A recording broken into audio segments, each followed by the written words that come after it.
Check, check. Hey, my mic is not on. My mic is not on.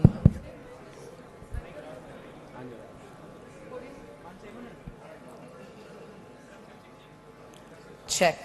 Sound check. Request you all to kindly settle down. Good evening to everybody. Honorable Chief Minister is right here outside. He might step in any minute now. Requesting all of you to kindly settle down and maintain silence.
A warm welcome to the respectful Honorable Chief Minister of the State Telangana, Revanth Reddy garu.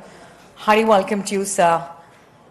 Can I request you all to welcome him with a round of applause, please?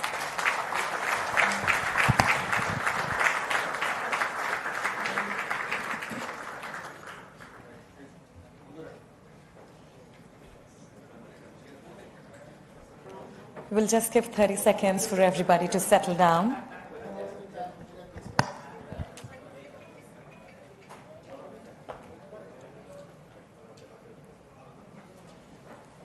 We request everybody to kindly take your seats as we are about to begin the event.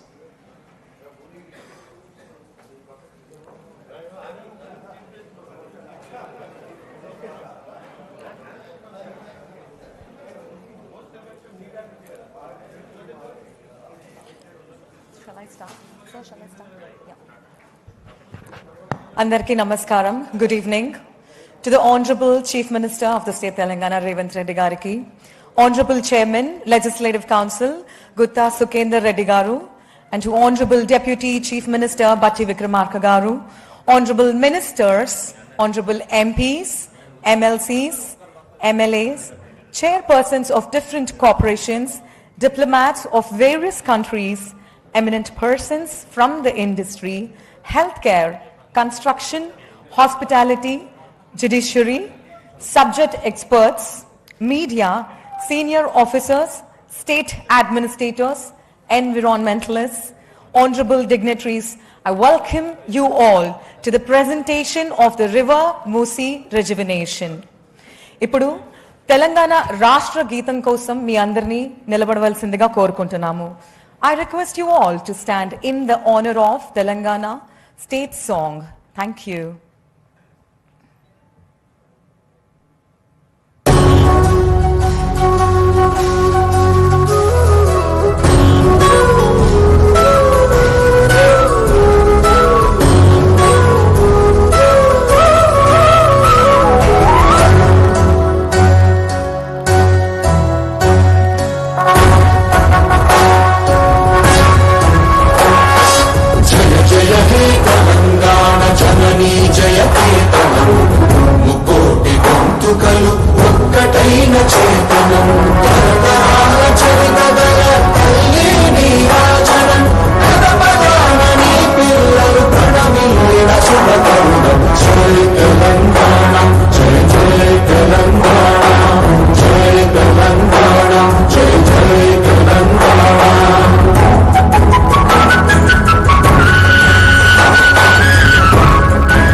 Telangana, Jai Telangana, Jai Jai Telangana.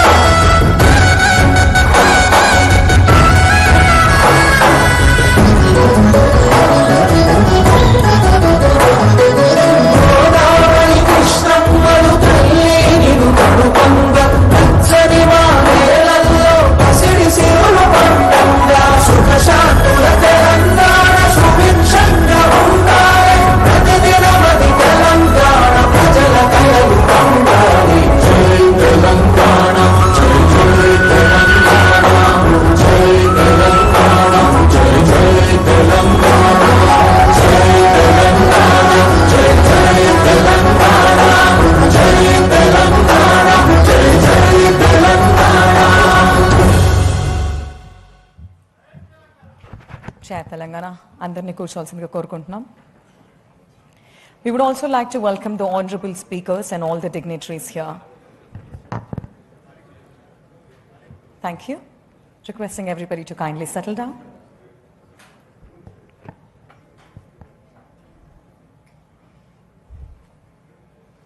We also have Honorable IT Minister here. Warm welcome to you, sir.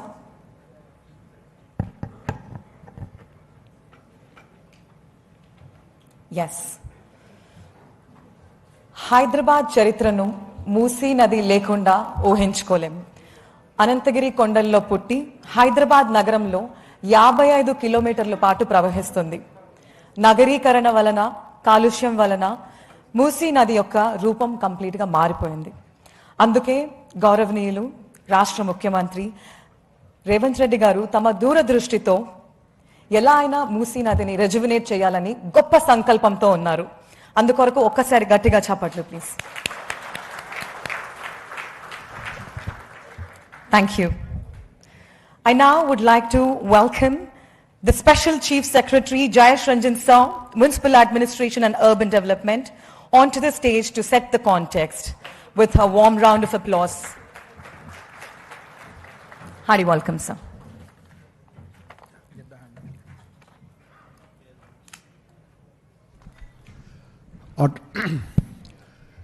Honorable Chief Minister, sir, Honorable Deputy Chief Minister, Honorable Speaker, sir, Honorable Council Chairman, respected ministers, advisors, members of Parliament, members of Legislative Assembly, Legislative Council, representatives, chairpersons of various corporations, all our invitees, our guests, distinguished members of the diplomatic services, senior industry representatives from various verticals like manufacturing sector, healthcare, property development, entertainment and media, and all the domain experts who are here, all the environmental civil society organizations.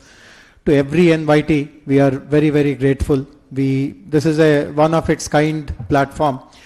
You would not have seen something like this before. For the sake of transparency, for the sake of accountability, for the sake of consultation, such a wide platform has been created, and we are very grateful that all of you have responded. I mean, I see a full house. Some people are standing. Very shortly we'll find chairs for all of you.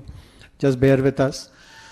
As all of you would know, within weeks of taking office in the year 2023, Honorable Chief Minister announced a slew of flagship projects. Of course, the 6 guarantees are well known, but there were other important developmental initiatives which were announced by Honorable Chief Minister.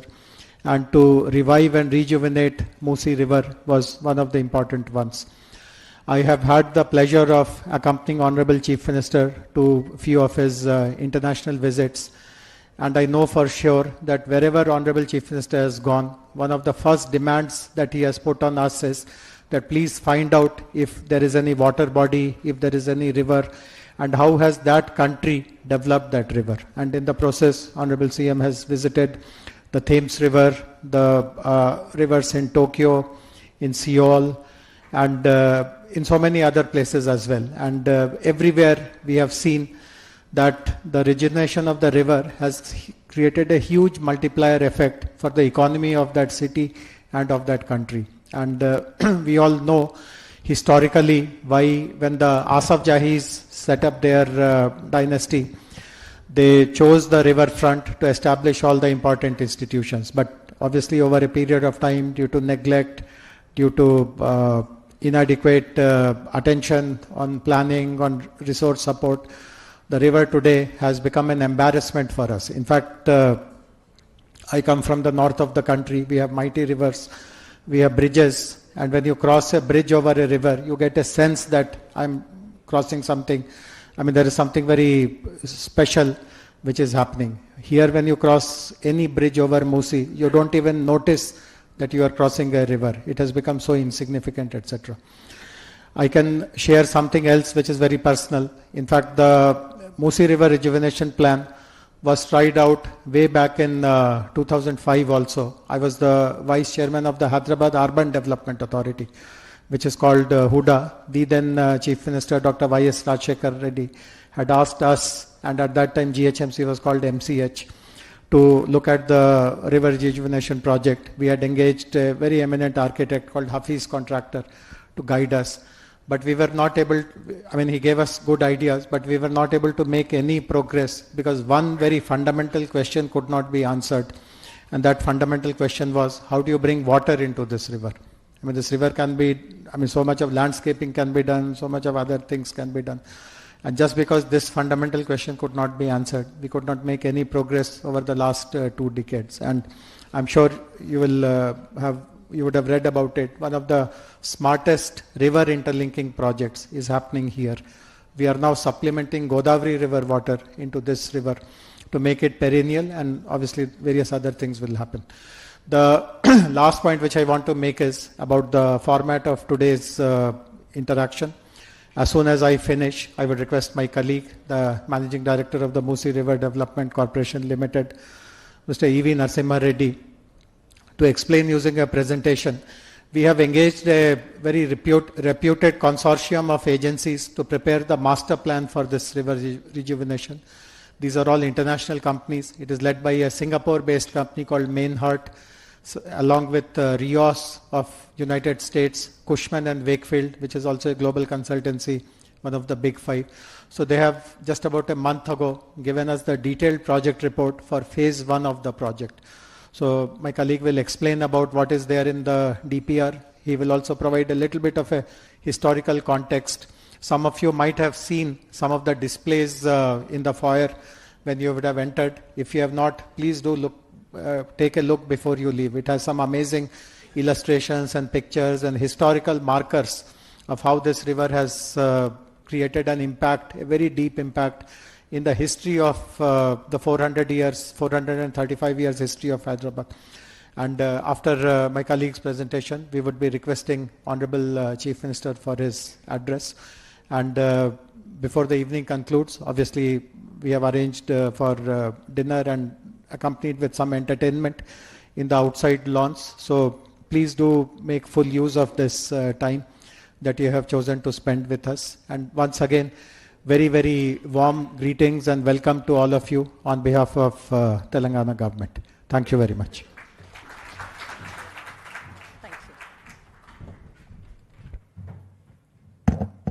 Ladies and gentlemen, I now request the Managing Director of MRDCL, E. Venkata Narasimha Reddy Garu, to present Riverfront Development Project to all of us. Hearty welcome, sir. May I request a huge round of applause to you for the Managing Director of Musi, MRDCL.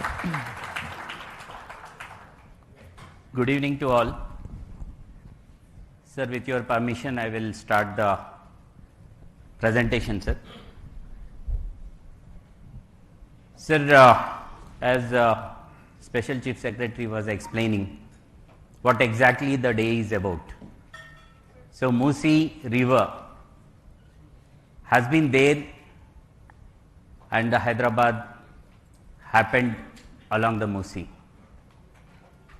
But over the years, how Musi was polluted, how we are not able to make use of the river that is available to us.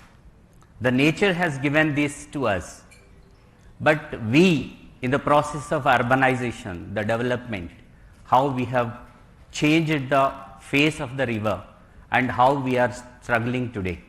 I would like to take this presentation in 10 points. Basically, so just I will give the context of the Musi, the current crisis, what is the crisis now, and then I go to the global benchmarks of the riverfront projects across the world, across India, government's vision for Musi development, what exactly the leadership is now thinking of, and what is the vision for 55 kilometers which is going to be in the second phase also, the phase 1 planning, what it is, and the DPR components. And then we also talk about the river hydrology. When we talk about the river, we have to talk about the hydrology and hydraulics. So many people are having some misconception on the river thing, whether we have done the hydrology or not. I will be trying to explain that also. And prevention of sewage flows. When we talk about the river, we have to curtail the sewage flow into the river also. So what exactly we are doing on that?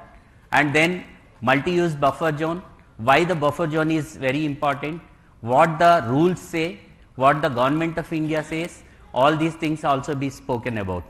And then Gandhi Sarovar, where the historical importance of Bapu Ghat and how the Gandhi Sarovar is shaping up.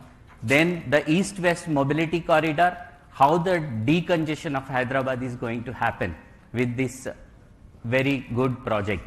And then the last and not the least one, but it is very, very important. I welcome Honorable Minister Revenue. Also, please join us, sir. The last one is the cultural integration. Hyderabad is known for the culture and also secular Hyderabad. So how it is going to be connected through the Musi? This is also very, very important. Under these 10 topics, I am going to cover the entire vision of the government. So just to see the historical background, this is the picture of 1892.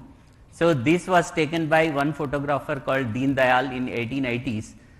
Hyderabad was founded in 1591 and it grew along the Musi in the Qutub Shahi dynasty. Then the river provided water for agriculture, trade and daily use. So this was the river which was giving even the drinking water at that point in time. For 300 plus years, the Musi was the city's ecological balance. This is the backbone of the city, actually where Hyderabad has grown. This is the picture of that time and how it was. And agriculture was happening, everything was happening. Then what is this Musi about? So Musi River starts from Anantagiri Hills, and there are two rivers actually. When we talk about Musi, we have two rivers, one is Musa, another one Isa. These two come and merge, confluence is at Bapu Ghat. That is called Bapu Ghat now. In between, after 1908 floods, two reservoirs were constructed. Before 1908, there were no reservoirs. 1908 floods have made us to have the two reservoirs. This is basically for the drinking water, not only for the drinking water, but flood control. That was the measure that was taken. Usman Sagar started in 1911 and constructed in 1920. This starts from Anantagiri Hills and it flows up to 55 kilometers and reaches Usman Sagar.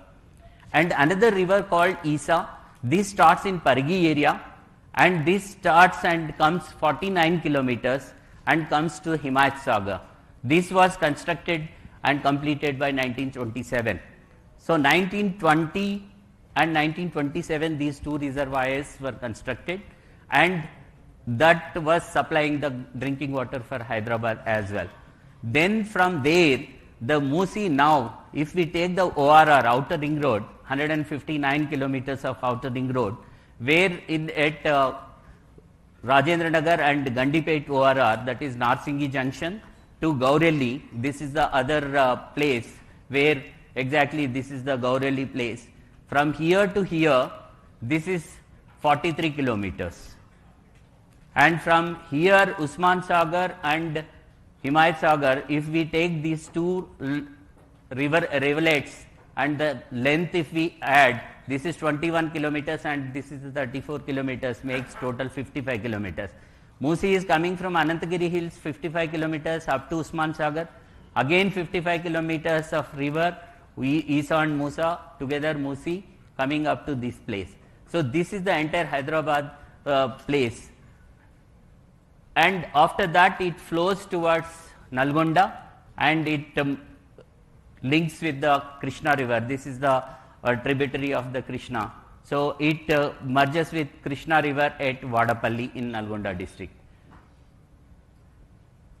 So what is the crisis? How the Musi is today? If you see at the Musi, I have tried to show some pictures here.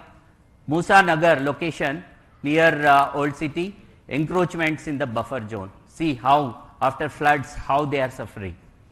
And location at Musarambagh Bridge, lot of garbage, untreated sewage, everything is coming here. And at Chadarghat Causeway Bridge, solid waste dumping is also happening. Then, if we see Amberpet, I have taken some examples and just I am trying to show this. At Malakpet and at Musarambagh, there are 27 major nalas. I am not talking about the smaller nalas, but 27 major nalas join the Musi River without treatment. The treatment started some years back, but still lot needs to be done. Here I would also like to just show the video. Video please. The reality of the Musi. This is not just a river. This is the reality of the Musi today. Across Hyderabad, drainage channels discharge directly Going well. into the Musi, carrying untreated sewage every day. Plastic waste and toxic dumping have turned sections of the river into polluted drains. Chemical pollutants create thick layers of foam, a visible sign of contamination.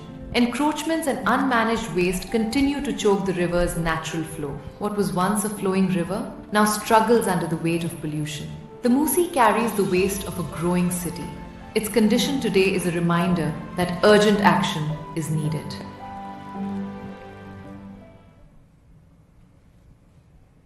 This is the urgency where we are today. So if we also see the historical paper clippings and happenings that are there, in 2020, 50 people died in heavy rains, flash floods in Telangana. So this is why, what is the reason for this? Because Musi has to take all the nalas into that. Whatever flood that comes, that has to merge into the Musi and it has to flow uninterrupted. But if that is not happening, then the flooding happens. This is called urban flooding. So in urban flooding, the risks and infrastructure challenges are also there. This is one thing that happened in 2025. This 2 dead, 2 missing in rain-related incidents, parts of city waterlogged, complete city waterlogged. And this is 1,000 plus families have to be displaced. Heavy rain pounds Hyderabad, and location this is Shankar Nagar in 2020, and this is 2025 news item. Please video please. Hyderabad. Musi River overflowing, houses up. Person is Hyderabad going. battered by intense rainfall, plunging the city once again into chaos.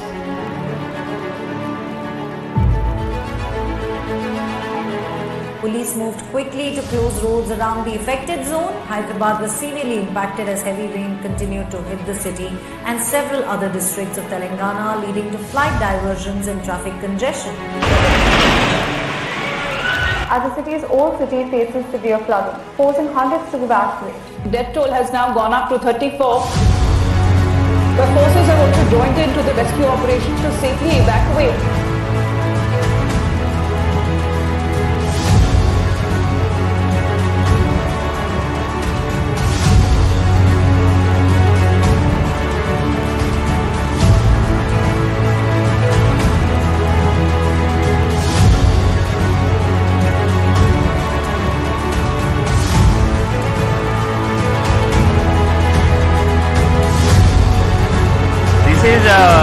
recent floods 2025.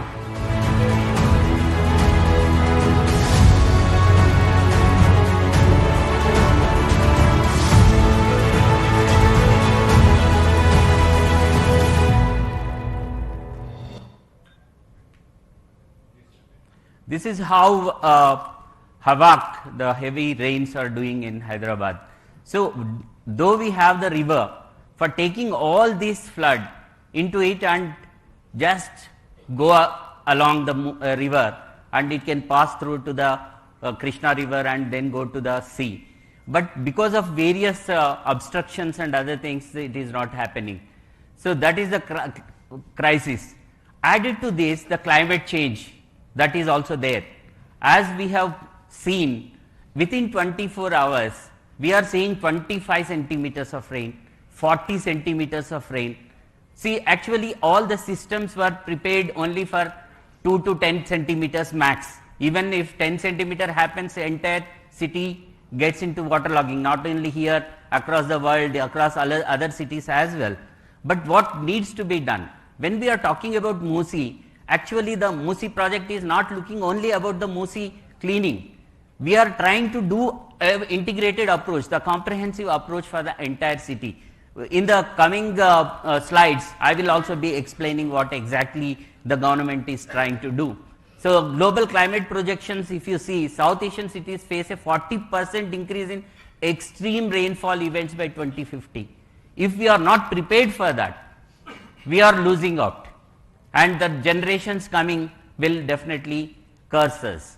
So, this is the time we have to cloud bust everything. If you see 2020 Hyderabad floods, 50 lives and 5,000 crores of economical loss. This is reported by the newspapers, and 200 to 300 mm, 20 to 30 centimeters of rainfall within 24 hours. So, this is where we are today.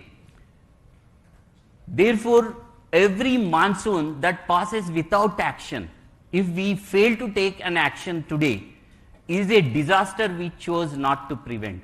We have to prevent it. What needs to be done? That is what exactly the project is about.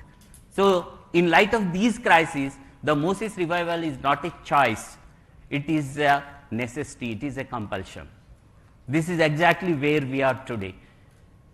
So, what we have done? So, having studied the problems here, we are not leaving the problem there. We are trying to find out the solutions. Which are the best practices that are there across the world? We try to see we try to go around the globe and take the inspiration out of it. So, out of this, if you see Cheon Seoul River, where this was before doing the riverfront. This is in Seoul, and this is after cleaning that and doing the riverfront. So, the second example is Thames. See the old Thames and the new Thames now, how the economy is growing around.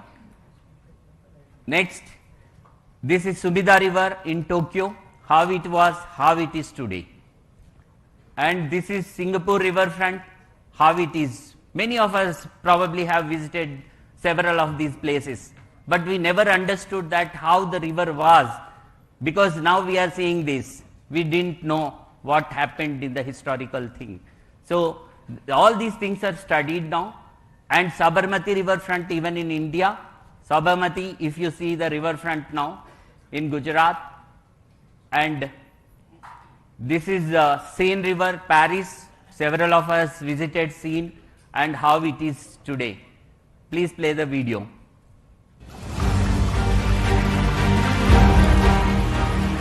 Once, many great cities turned their backs on their rivers. Pollution, encroachment, forgotten waterways at the heart of growing cities. But vision changed their course. Seoul removed a highway to restore the Cheonggyecheon stream, bringing water, nature and people back to the city.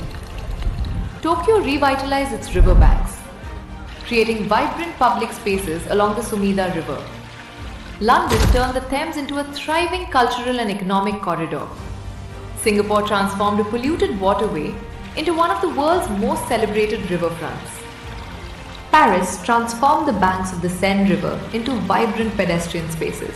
Ahmedabad turned the Sabarmati River into a thriving public riverfront. Across the world, cities chose to restore their rivers and reshape their future. Now, it is Hyderabad's moment. The revival of the Musi begins.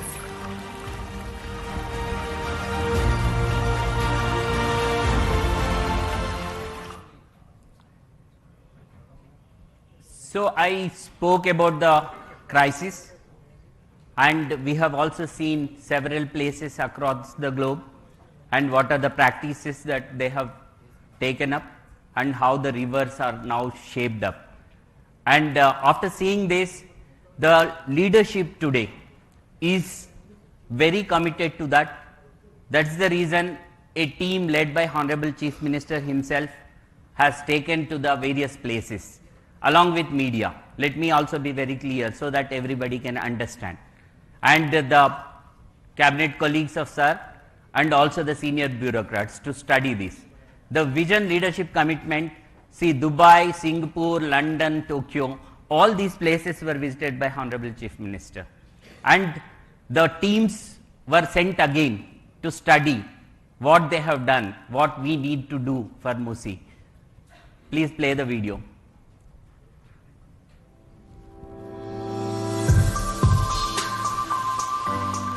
Here we are trying to show the riverfront and also Honorable Chief Minister's visit there.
So these are all not the AI created.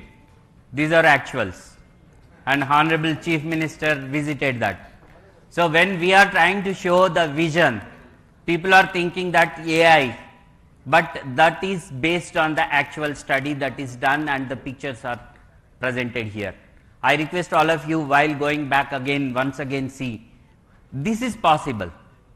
This is possible, but the commitment from the government that also been shown. So this is the right time. We have to arise and we have to see that this happens. Then what we have done on this front. For the last 1.5 to 2 years, the field studies done, the understanding is done, the data collection is done. First, data collection is very, very important. After data collection, that is collated, and then the study happened, and we are coming out with a plan. The plan will be implemented. I am trying to just showcase the plan. What we are exactly thinking of. In this particular thing, Hyderabad is going towards blue and green Hyderabad. As you are aware, already we have a beautiful ecosystem here. We have 1,000+ lakes within Hyderabad's jurisdiction in the Cure area. Now we are calling core urban region economy area.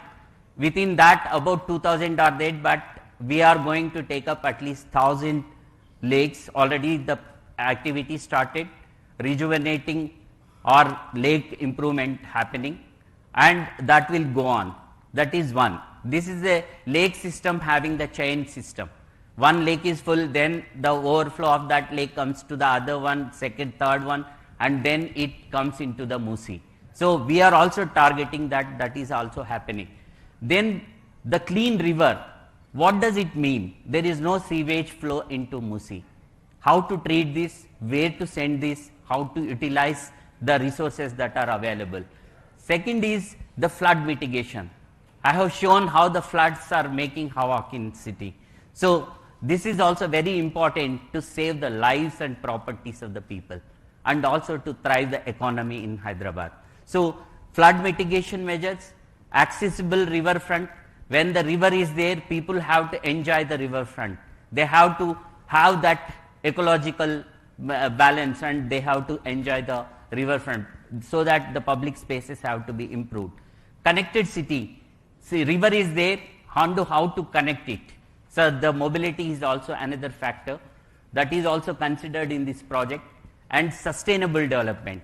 Every development that is taken up has to be a sustainable development. These days we are talking global SDGs. With this river, at least we are attempting to have 6 sustainable development goals achieved into this. This is what exactly. And we have very rich heritage. Probably some of you might have seen what we tried to show from Vishnu Kundins now to the present day, how the history has shaped up and how the history has given invaluable heritage to Hyderabad. We have to restore it and protect it. And the most important thing is, with all these things, now you have seen all the videos of Tokyo, Singapore and London, every city, the economy is thriving next to the river. Night economy is there. So why not we have, so that the people can also work in the nights. Blue collar jobs will come and they will earn very good amount to live, livelihoods improvement. Then we have also done some analysis and compared with other rivers. So in the Seoul, the Chong Yecheon river is developed only 5.8 kilometers. What we have seen is only 5.8 kilometers. And Sabarmati riverfront in phase 1 they have done 11.5 kilometers. In phase 2 now they are doing 13 kilometers. Subida River Tokyo 23.5 kilometers. Seine River in Paris 29 kilometers. Thames London 39 kilometers. Musi phase 1 itself we are taking up 21 kilometers. So comparables, we are trying to compare with the world global best practices. And Musi full vision will be 55 kilometers. The balance will be taken up in phase 2. So how it is going to help the economy? When we talk about the economy, Honorable Chief Minister always speaks of the night economy and economy around the river. What exactly that means? Most of the people may not have understood this. We will try to just explain here for these rivers. 5.8 kilometers of Seoul River, when it was done, urban stream corridor is developed, and 50,000 plus daily visitors are going there, just 5.8 kilometers. And 9+ billion USD investments have come next to the river. And 190 million tourists over 10 years. So this will become an economic hub. This is how Seoul has taken the advantage of the river. And then come to the Thames River, 39 kilometers, 27,000 plus daily visitors, 2.98 billion USD economy, 1 lakh plus employment opportunities. This is what exactly we are speaking about. And Sumida River, Tokyo, 23.5 kilometers, 1.5 lakh plus daily visitor every day, 1.5 lakh people visit that, and 67.14 billion USD investments have come along the river, and over 30 million plus tourists visits annually. And Singapore Riverfront, 3.2 kilometers only, and here if you see 40,000 plus daily visitors, probably among the August house, probably 40 to 50% people might have visited this place. 23.9 billion USD in revenue per annum, and 16.9 million tourists annually. When these many tourists come, the employment also comes. So for the local youth, local people, lot of employment can be created. Seine River, 40 million annual visitors, 29 kilometers, and 7.4 million job opportunities. 30% of the economy is driven by tourism. This is very, very important. See, Paris, everyone knows tourists go there. The Eiffel Tower is on the river Seine. So here, if we have something of that kind, the global tourists can also come in, not only the domestic tourists. Sabarmati Riverfront also 11.5 kilometers, now it is shaping up, 85,000 plus job opportunities created. So this is exactly where we are. Cities around the world are turning. They are shaping up their rivers, riverfronts into economic powerhouses. Why not we? What could 55 kilometers of fully realized riverfront unlock for Hyderabad? Just I am trying to put this in your minds and in everybody's mind. If those countries can do with the smaller extent of riverfront, so much of economic activity, job creation, tourist attraction, thereby economic growth of that country, why not for the Hyderabad now? Why we should not take that advantage? That's what exactly Honorable Chief Minister thinks and the state government thinks. So then we have studied, prepared the master plan. In the master plan, this is in 2 phases. Phase 1 is for 21 kilometers and 55 kilometers master plan. Also, I am trying to just show how we are proceeding further. I'm now switching on to the technicalities into that. I will try to touch upon some of the technical things here. Sir, I think I can have the time, sir. So 55 kilometers is divided into 5 zones. So based on the population, based on the river stretch, these zones are identified. If you see the zone 1 from Gandipet, that is Usman Sagar, and this is Rajendra Nagar, where Himayat Sagar is there. There are 2 rivers, one is Musi River, another one is Isa River. Both put together are becoming 21 kilometers. And thereafter, this becomes only single river called Musi, and this flows in zone 2 up to Purana Pool 6 kilometers, and from Purana Pool to MGBS it is 4 kilometers, MGBS to Uppal 8 kilometers, and from Nagol on to Gaureli exit ORR on the east side is about 16 kilometers. So this entire stretch is 34 kilometers and this is 21. That's how it is 55 kilometers vision. So in this, why this is zoning is considered? This is the new development that is happening. This is the old development that happened in zone 2 and zone 3, and zone 4 is semi and now growing area, and this is again the future growth corridor, we can say. So having said this, we have engaged, Special Chief Secretary sir also mentioned, we have engaged the global consultants.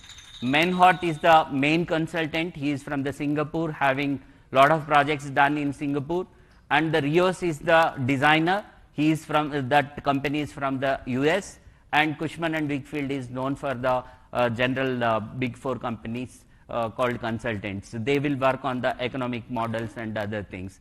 And these three have become a consortium, and they have given the aggregate master planning for phase 1, and they are doing for the phase 2 as well. Master planning components, what are there in the master plan? Master plan is not just about the DPR. People several times have a misconception saying that DPR is the final thing, but first we need to have the master plan. Then out of that the DPRs can be generated. DPR, this master planning is already, as I said, data collection and data analysis, then the plan, then we go to the implementation. Now we entered into the plan stage, and planning is happening, and phase 1 is already completed. In this blue master plan, green master plan, blue master plan is protecting all the water bodies and making the water flow without any contamination. Green master plan, improving the greenery along the Musi and also in Hyderabad, because these days we also are experiencing drought conditions. Unless we target the greenery also, this is also very, very important. Then comes the land use master plan. When we talk about the river and riverfront, what kind of land use it can be, what we need to take up, that is also coming in this overall master plan. And wherever we have potential for the marquee projects, as we have seen in other videos of other countries, how the marquee projects have come, that enhances the economy of the state. And infrastructure master plan, when we talk about the roads, the connectivity, the bridges, etc., that come under this infrastructure, and the financial master projects. So some of the important projects, how they are going to have the leverage of the Musi and how the economy goes. So that covers everything. Phase 1 covers 2 river stretches, as I was explaining, from Gandipet to the Bapu Ghat, now we are calling it Gandhi Sarovar, and Himayat Sagar to Gandhi Sarovar, total 21 kilometers. This, what exactly are the components now we are looking at when we are talking about the Musi? As I was explaining, just not cleaning the river, just not making some pathways and showing that river cleaning happened, riverfront happened, it is not like that. So river cleaning, accumulated silt and debris removal has to happen, and that too it has to happen very technically and scientifically. For this and riverbed profiling, we have to do the riverbed profiling and flood mitigation. This is most important. And slope stabilization. Unless we have the embankments properly, we cannot curtail the floods. We have to do that. And roads along the river bank, this is about the connectivity, east-west corridor. Trunk sewer mains, this is also very, very important. This is exactly what I was talking about. Unless we treat entire sewage across city and not allowing it directly enter into the Musi without treatment, again the Musi cleaning is not happening. So that's the reason this is also integrated and the plan is comprehensive. And water retention structures. So we have to have the water in the river all through 365 days, so that some boating can happen, some people can go in the evenings and relax there, and the night economy happens there. Unless we have the water throughout, we cannot improve the tourism, economy and other things. That's the reason here I will come in the next slides, the river Godavari river linkage, how it is happening. Riverfront development. After doing all these things, the riverfront has to be developed so that the public spaces are developed, public access can be developed, public can go there. For this entire phase 1, for all the development works up to 7, it is going to be around 6,500 to 7,000 crore only. So we are going to spend this money on these 7 components for this 21 kilometer development.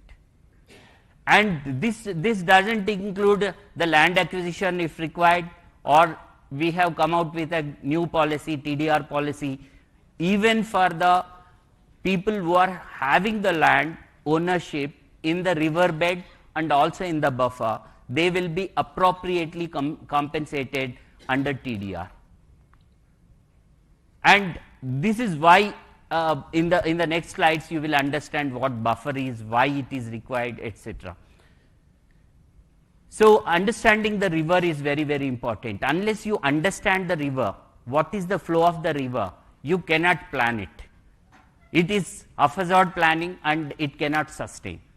When we talk about the sustainability, we have to understand the science, safety and hydrology of the river. In this, we have studied extensively the overall catchment area of these two reservoirs.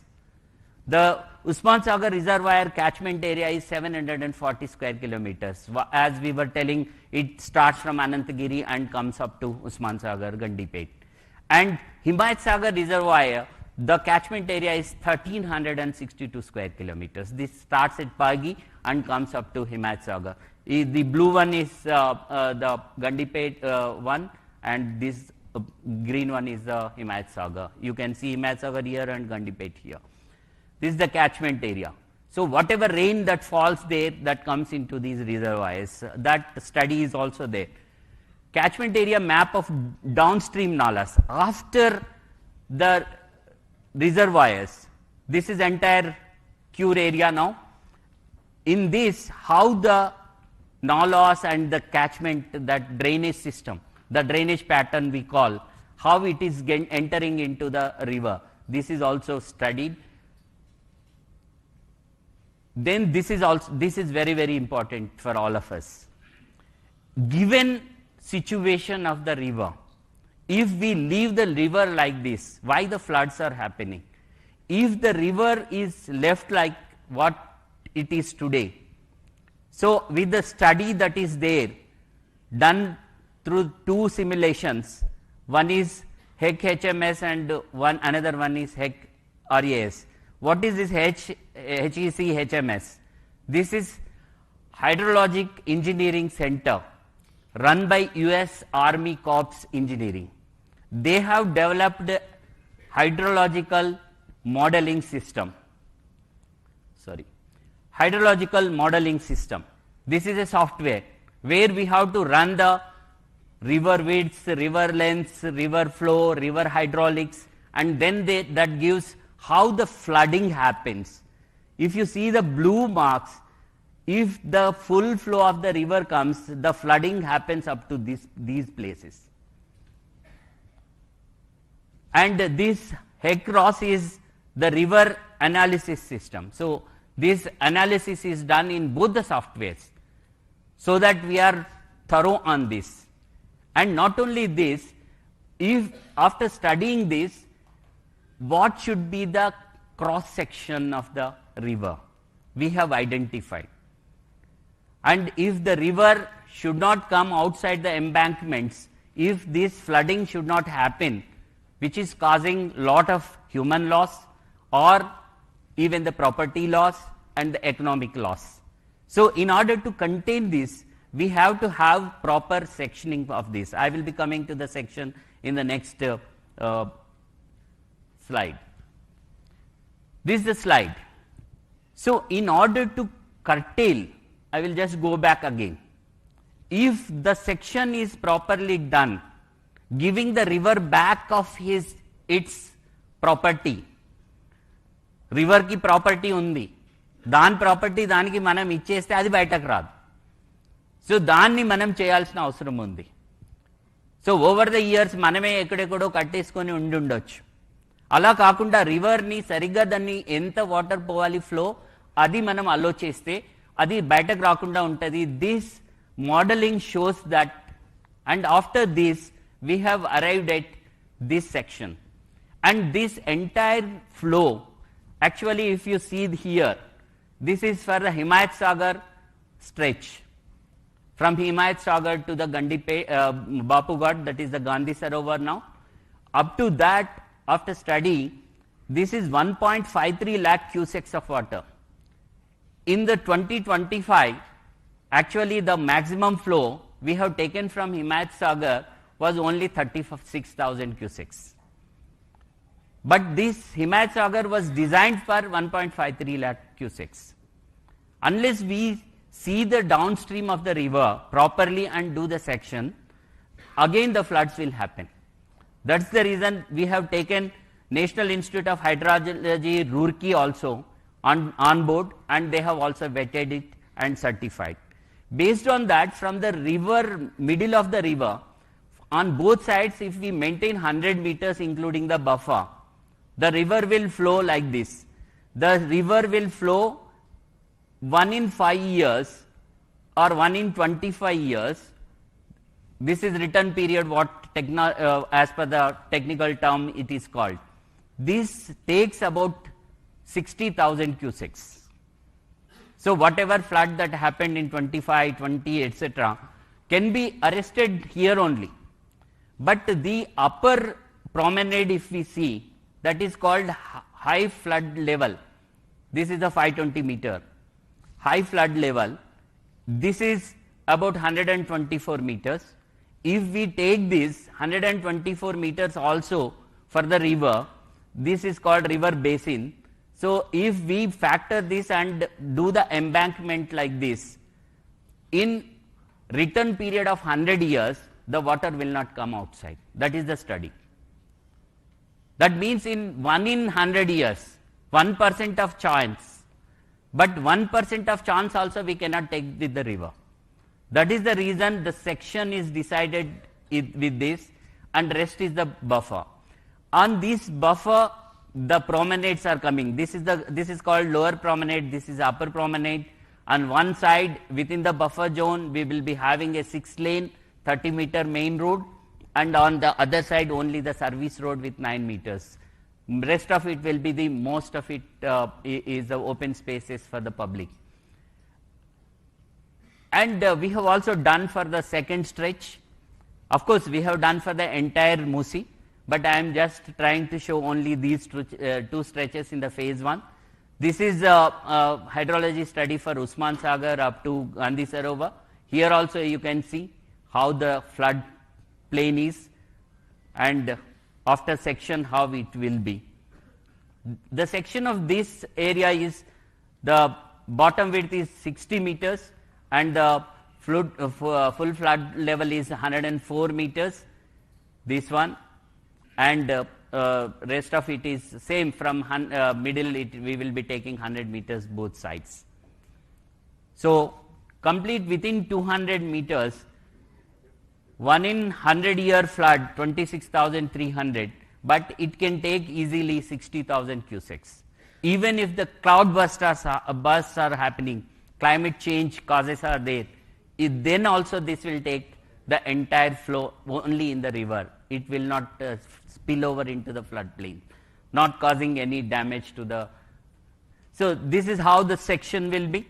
So we will be having a toe wall constructed, and slopes will be created so that the speed of the river cannot be obstructed. The river will flow. This is the lower promenade and this is the upper promenade. On the upper promenade, see, if you see here, this is the lower promenade. On the upper promenade, this slant, we will go for the greenery or different combinations. We can also with Gabion structures or any wherever, if the speed is required, if the slant slopes are not withstanding, we have to go with the CC, but we have worked out for every 30 meters. See, why we are talking about buffer? It is not the state's thing, but it is the Central Water Commission, Ministry of Jal Shakti, which says how the river has to be protected, what needs to be done. If you see this graph, exactly what it says. This is 1 in 5 year return period flood. It is a protected area. When we say protected area, there is no construction allowed. This is the river bed. So river bed, no construction is allowed. Then 1 in 25 year return. That's what exactly I was trying to show. 1 in 25 year return period, that is called regulatory area. This regulatory area in fact is the buffer zone. including a part of 100-year return also.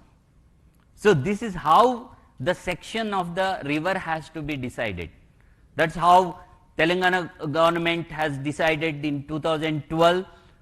GO 168 clearly says 50-meter buffer for the river in the municipal corporation areas, and it was reiterated in 2016 by GO 7. It is 50 meters buffer on both sides of the river. This is very clear in GO 7. So this is exactly the study. This is not from out of blue, or it is the state's thing. It is as per the CWC norms. And also the National River Conservation Plan, this also very clearly says what can be taken up in the river zones, riverfront zone. So riverfront zone, what exactly now we are planning? Approach roads and open spaces, public spaces, cycling, trekking.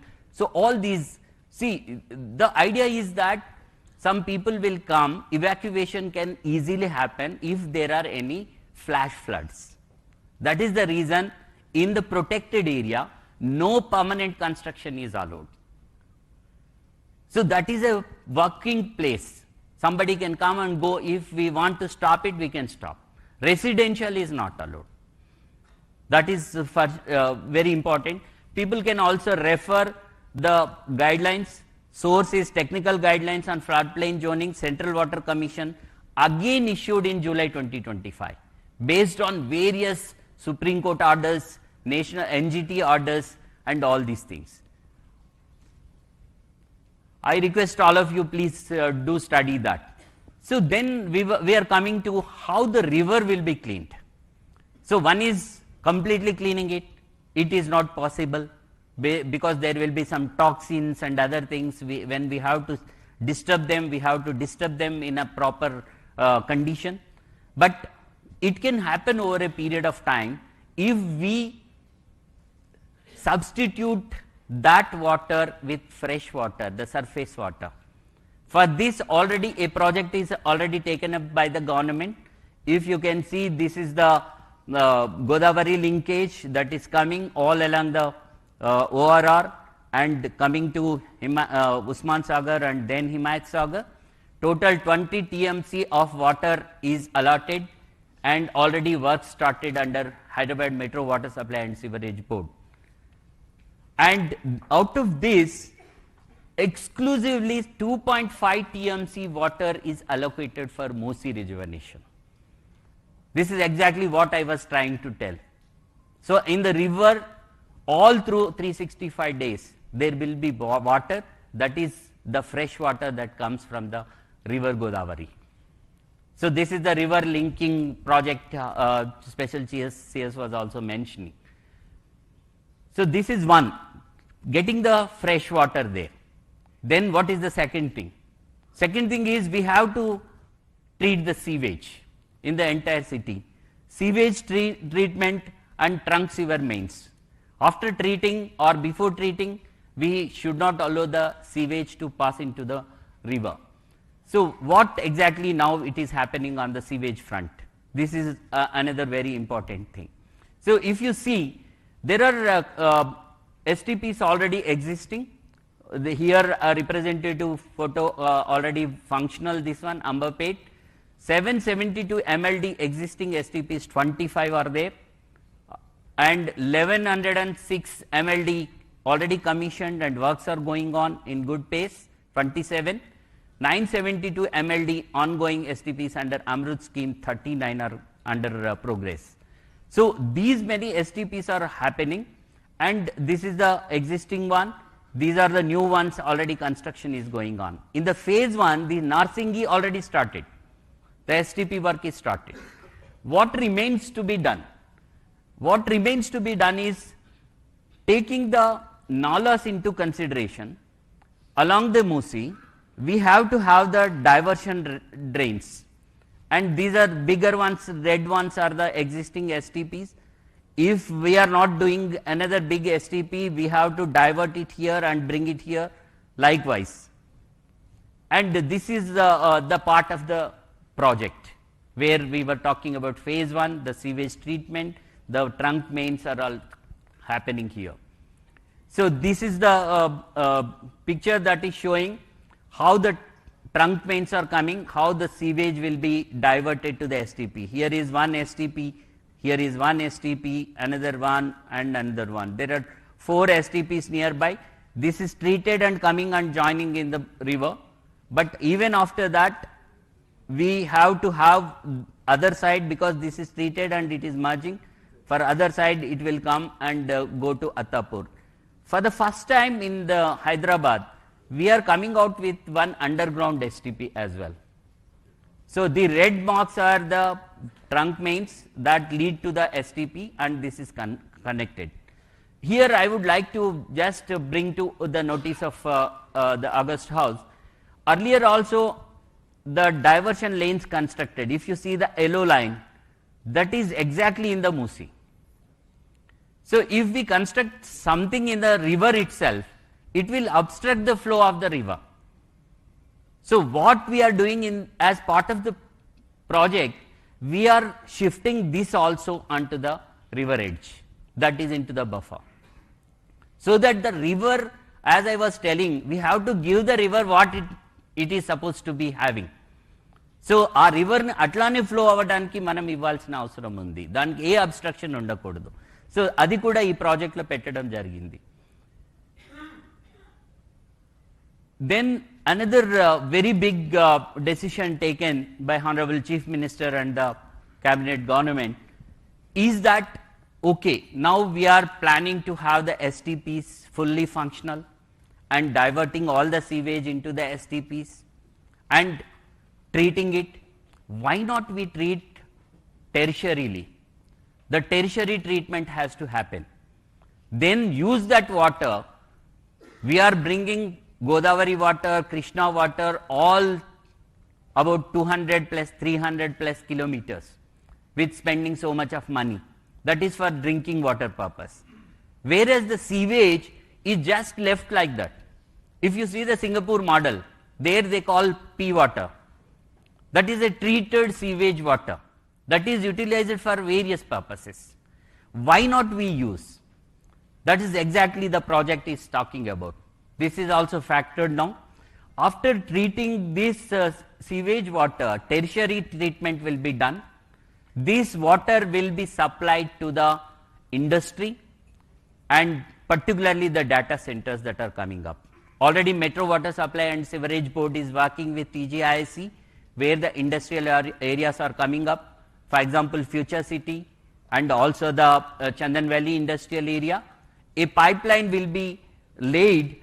Before that, at every treatment plant, we will be having a storage reservoir. Therefrom, it will be pumped to the respective industrial areas. Not only that, we will also be requesting all the developers here, sitting here, in the construction, invariably we have to use this treated water. And also all the greenery that is coming up in Hyderabad, around ORR, we are also having contemplated already ring bund along the ORR, along the drinking water line. Next to that, new water pipeline will come. This will have storage tanks wherever necessary. There from the tanker supply can happen. Even the big industries, we will have the pipeline itself, and the entire greenery will be supported by this water system only. This helps in 2 ways. One is reducing wastage of drinking water all the way we are bringing from Godavari and Krishna. That can be utilized effectively for the drinking water purposes. For all other purposes, we will get the water at a lesser price. HMWSSB as on today is giving at something like including sewage 60 to 180 rupees per kiloliter for the industry, because they are getting all the way from that is the raw water that is given, that is actually potable water. But if we use this, it will come down to 70 or 80 rupees. It is going to help the industry as well, and also burden on the drinking water requirement. In the future, city is growing like anything, and in the core urban region economy area, we will be needing more drinking water. So this is another very good initiative that is flagged into the project. This is a strategic mobility intervention. So as part of this, how many bridges are coming? And as I was talking about the retention of the water, there will be one barrage here, one barrage at Narsingi, another one at Gandhi Sarovar, so that the water always remains along this river. And this can enhance the tourism, enhance economy, enhance activity, and also the everything in this particular area. Total 14 number of bridges, out of which about 9 are new proposals, 5 are old upgradation. As you are aware, some of them are low-lying causeways which needs to be uplifted. That is also being taken up under this. This is entire costing, as I was showing, this is within the 6,500 to 7,000 crore. So this is riverfront and public recreation spaces. So as I was talking about how the buffer zone will be used, restoring Musi and reconnecting the people. Musi has to be connected to the people. They are the important stakeholders into the entire project. See some of the renderings: continuous public promenades, roads and cycle tracks for improved mobility, recreation spaces. So this is exactly as per the section I was talking, the river section, whatever pictorial proposal is shown now, the images shown now are to the scale actually. As per that only this planning has happened. These are the public amenities. Please play the video.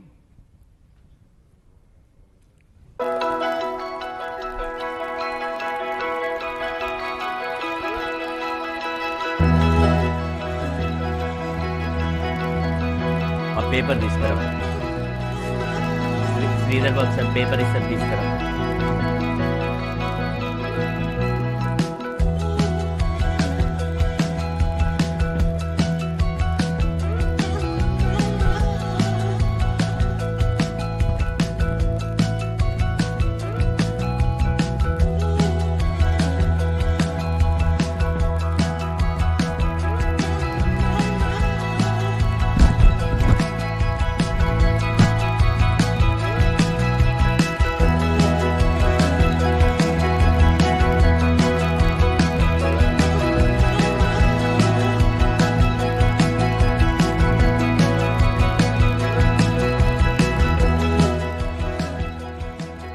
Greenery కూడా చూస్తే మనము నేచర్కి దగ్గరగా ఉండేట్టుగా ఎక్కువగా plan చేస్తున్నాం. Ecological బ్యాలెన్స్ని కూడా దృష్టిలో పెట్టుకొని తయారు చేయడం జరుగుతోంది. సో అది చాలా ముఖ్యమైనటువంటి విషయం. సైకిల్ ట్రాక్స్ వస్తాయి, ఇట్లా క్రాస్ ఓవర్ బ్రిడ్జెస్ వస్తాయి. ఇందాక మనం అనుకున్న 14 బ్రిడ్జెస్ వస్తాయి. బరాజ్ ఉన్నందువల్ల ఈ నీళ్ళు ఆగుతాయి, దాంట్లో బోటింగ్ అది అవుతుంది. సో ఇది ప్రపోజ్డ్ రివర్ ఫ్రంట్ మనం ఏదైతే సెక్షన్ అనుకున్నామో రివర్ సెక్షన్ దానికి అనుబంధంగా తయారు చేసిందే. సో రోడ్ మనం అనుకుంటున్నాం 6 lane road next to the river. This is going to be the east west corridor. మనకి నార్సింగి నుంచి గౌరెల్లి వరకు, అంటే అటు విజయవాడకు వెళ్లాల్సిన వాళ్ళు హైవేకి, ఇటు బొంబాయి వెళ్లాల్సిన హైవేకి ఈజీగా కనెక్ట్ అవుతుంది. అదేవిధంగా బీజాపూర్ హైవేకి కనెక్ట్ అవుతుంది. So this is how we have envisioned with the technical study. The study happened for 1.5 years. We have gone around and seen every place, and Honorable Chief Minister himself seen, and he has given lot of inputs into that, and this is exactly the master planning happened. Now the DPR is also ready for the phase 1, and we will be immediately starting. As I was talking about the Gandhi Sarovar, what is the relevance of the Gandhi Sarovar? చాలా మంది అడుగుతారు, ఈ గాంధీ సరోవర్ ఇక్కడనే ఎందుకు ఉండాలి, ఇలానే ఎందుకు ఉండాలి, ఇలాంటి ప్రశ్నలు చాలా మందికి ఉన్నాయి. చాలా మందికి హిస్టారికల్ బ్యాక్గ్రౌండ్ తెలిసి ఉండకపోవచ్చు, కాబట్టి ఒకసారి అది కూడా మనం తెలుసుకోవాలి. మహాత్మా గాంధీ 1948లో ఎప్పుడైతే ఇతన్ని కాల్చి చంపబడినారో, మహాత్మా గాంధీ గారి యొక్క యాషెస్ 1948లో సుమారుగా 12 నదులకు పంపించారు. 12 నదులే కాకుండా కన్యాకుమారిలో 2 సముద్రాలు కలిసే చోటికి కూడా పంపించారు. అక్కడ కలిపారు. ఇక్కడ మూసా అండ్ ఈసా 2 రివర్స్ కలుస్తున్నాయి కాబట్టి ఇది కూడా ఒక సంగమం. అంటే సంగమాలని టార్గెట్ చేయటం జరిగింది. ఇక్కడ ఒక సంగమం ఉంది అనే ఉద్దేశంతో ఇక్కడికి వచ్చి వారి యొక్క యాషెస్ కూడా కలిపారు. అందుకనే అప్పుడున్నటువంటి ప్రభుత్వం అప్పుడే గవర్నమెంట్ ల్యాండ్ దీనికి ఇచ్చి సుమారుగా 66 ఎకరాల భూమిని ఇచ్చి ఇక్కడ బాపు ఘాట్ అనేది పెట్టడం జరిగింది. బాపు ఘాట్ ఇక్కడ మీరు బొమ్మ చూస్తే గాంధీ గారు ఉన్నారు. మనం 30th జనవరి ప్రతి సంవత్సరం కూడా ఇక్కడికి వెళ్ళి వారికి మన నివాళులు అర్పిస్తూ ఉంటాం. ఇక్కడ ఇది మ్యూజియం కూడా ఉంది. కానీ దీన్ని ఇలానే వదిలేస్తే గాంధీయిజంని ఎలా మనం ప్రమోట్ చేస్తాం? మనకు ఆల్రెడీ హిస్టారికల్గా ఈ ప్లేస్ ఉంది. ఇక్కడ Musa river and Esa river వచ్చి ఇక్కడ కలుస్తూ ఉన్నాయి. దీన్ని ఒక స్టడీ ఏరియా గాంధీయన్ ఫిలాసఫీ మీద డెవలప్ చేస్తే ఎలా ఉంటుంది అనేది ఒక ఆలోచన వచ్చినప్పుడు సీఎం గారు దాని మీద మనకి చాలా ఐడియాస్ ఇవ్వటం జరిగింది. దాన్ని బేస్ చేసుకునే వర్కౌట్ చేయటం జరిగింది. దాంట్లో ప్రముఖంగా ఈ టవర్. ఈ టవర్లో అన్నీ కూడా గాంధీకి సంబంధించి క్రింద మ్యూజియం ఉంటుంది. If you see statue of peace Gandhi గారు ఉంటారు. హ్యాండ్లూమ్ ట్రైనింగ్ సెంటర్ ఉంటుంది. ఇక్కడ education and knowledge hub and research ఉంటుంది. నాలెడ్జ్ హబ్ అంటే రీసెర్చ్ కూడా అవుతుంది. గాంధీ మీద ఎంతో రీసెర్చ్ జరుగుతూ ఉంటుంది. మనకు తెలుసు చాలా చోట్ల పబ్లిక్ రిక్రియేషన్ స్పేసెస్ ఉంటాయి. అంటే పబ్లిక్ స్టూడెంట్స్ యూత్ అందరూ కూడా అట్రాక్ట్ అయ్యి అక్కడికి వెళ్ళడానికి పబ్లిక్ రిక్రియేషన్ స్పేసెస్ ఉంటాయి. మెడిటేషన్ అండ్ వెల్నెస్ విలేజ్ ఉంటుంది. Meditation is also very very important and for the well being of the children. ఇప్పుడు ఉన్నటువంటి స్ట్రెస్కి ఇక్కడ అవి కూడా క్రియేట్ చేయడం, అట్లాగే ఒక మ్యూజియం క్రియేట్ చేయడం జరుగుతుంది. ఇవి ఎలా వస్తాయి అంటే దీంట్లో ఈ రకంగా గాంధీ మ్యూజియం వస్తుంది. వ్యూయింగ్ ప్లాట్ఫామ్స్ పైకి మనం ఎక్కినట్లయితే మొత్తం సిటీ కనబడుతుంది, వ్యూయింగ్ ఉంటుంది, గాంధీ ఉంటారు. ఈ పైన వెళ్ళిన చోట ఇక్కడ నుంచి మనం గాంధీ గారితో ఫొటోస్ కూడా తీసుకునే అవకాశం ఉంటుంది.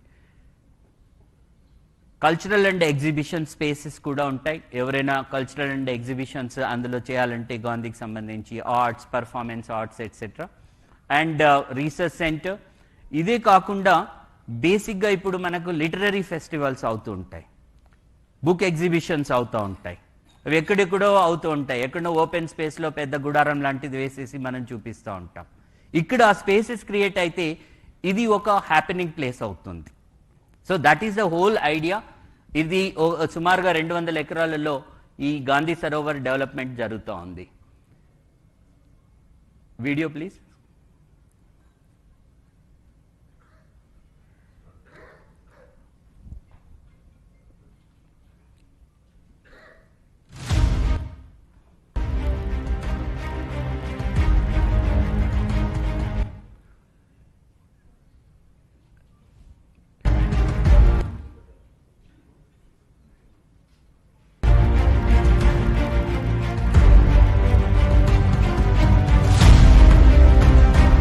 సౌండ్ తగ్గి. ఇక్కడ చూసినట్లయితే మూసా ఈసా రివర్ వస్తుంది. ఈ రోడ్లు ఏవైతే ఉన్నాయో ఈస్ట్ వెస్ట్ కారిడార్, సారీ,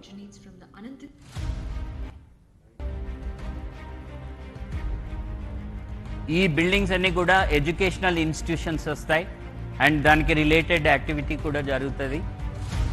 ఇది ఇక్కడ ఇప్పుడున్న ట్రయాంగిల్, ఈ 2 రివర్స్ కలిసే చోట ఇది కాన్ఫ్లుయెన్స్. ఇది east west corridor elevated road వస్తుంది. నార్సింగి నుంచి వచ్చి ఇది గౌరెల్లి వైపు వెళ్తుంది. అండ్ ఇది గాంధీ గారి చెరకాలాగా తీసుకొని దీన్ని ఒక లండన్ ఐ లాంటిది ఫెరీస్ వీల్ పెట్టడం జరుగుతుంది.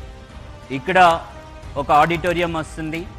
ఏవైనా యాక్టివిటీస్ గాంధీకి సంబంధించిన కానీ మిగతావి జరగడానికి కూడా మనకి ఇందులో అవకాశం ఉంటుంది.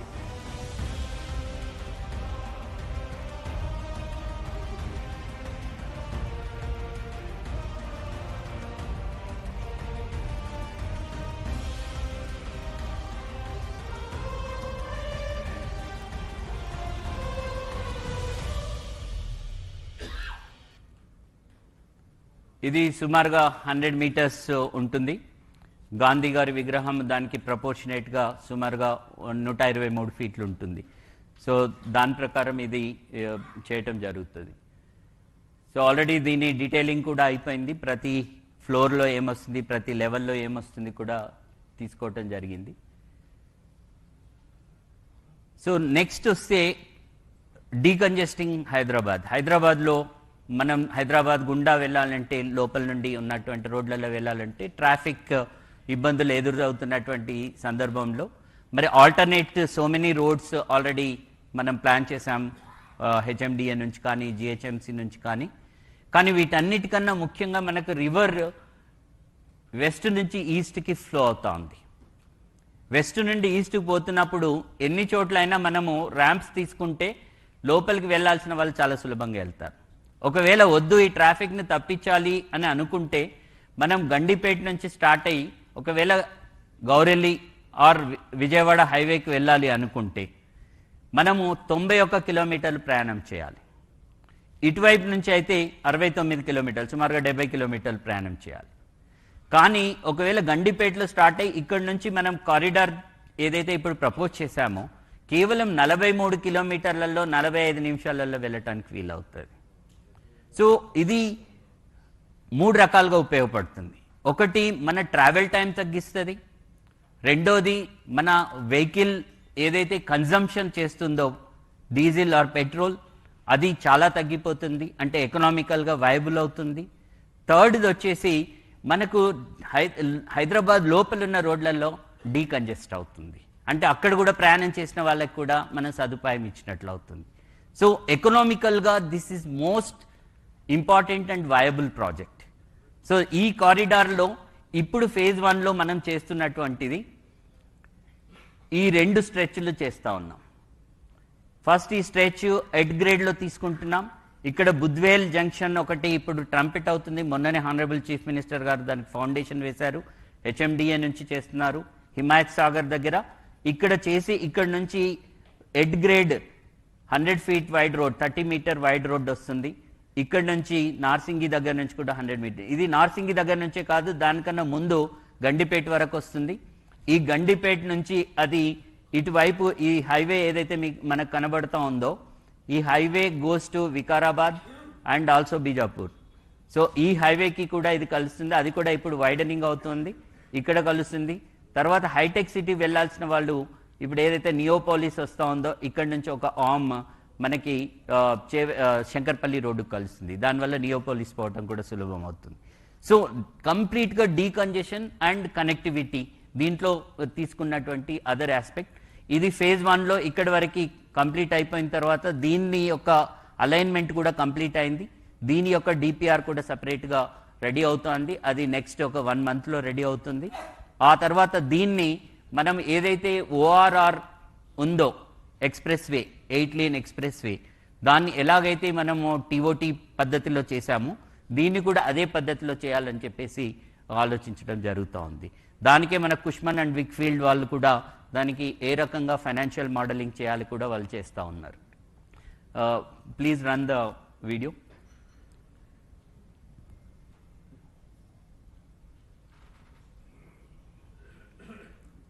Just it is a representative video.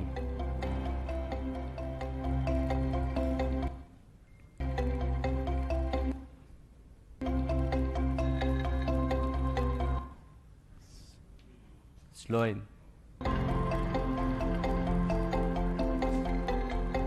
This is again 6-lane road, expressway.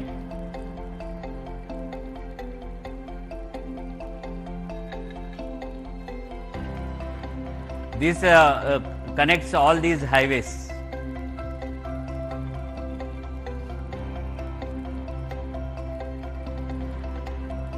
The black one is the head grade and red one is the elevated corridor. Elevated corridor starts from Gandhi Sarovar and Attapur there is one exit, Purana Pool another exit, Salajang Museum another exit, Naya Pool, Chadar Ghat, Musaram Bagh, Nagol, and then seamlessly goes to Gaureli.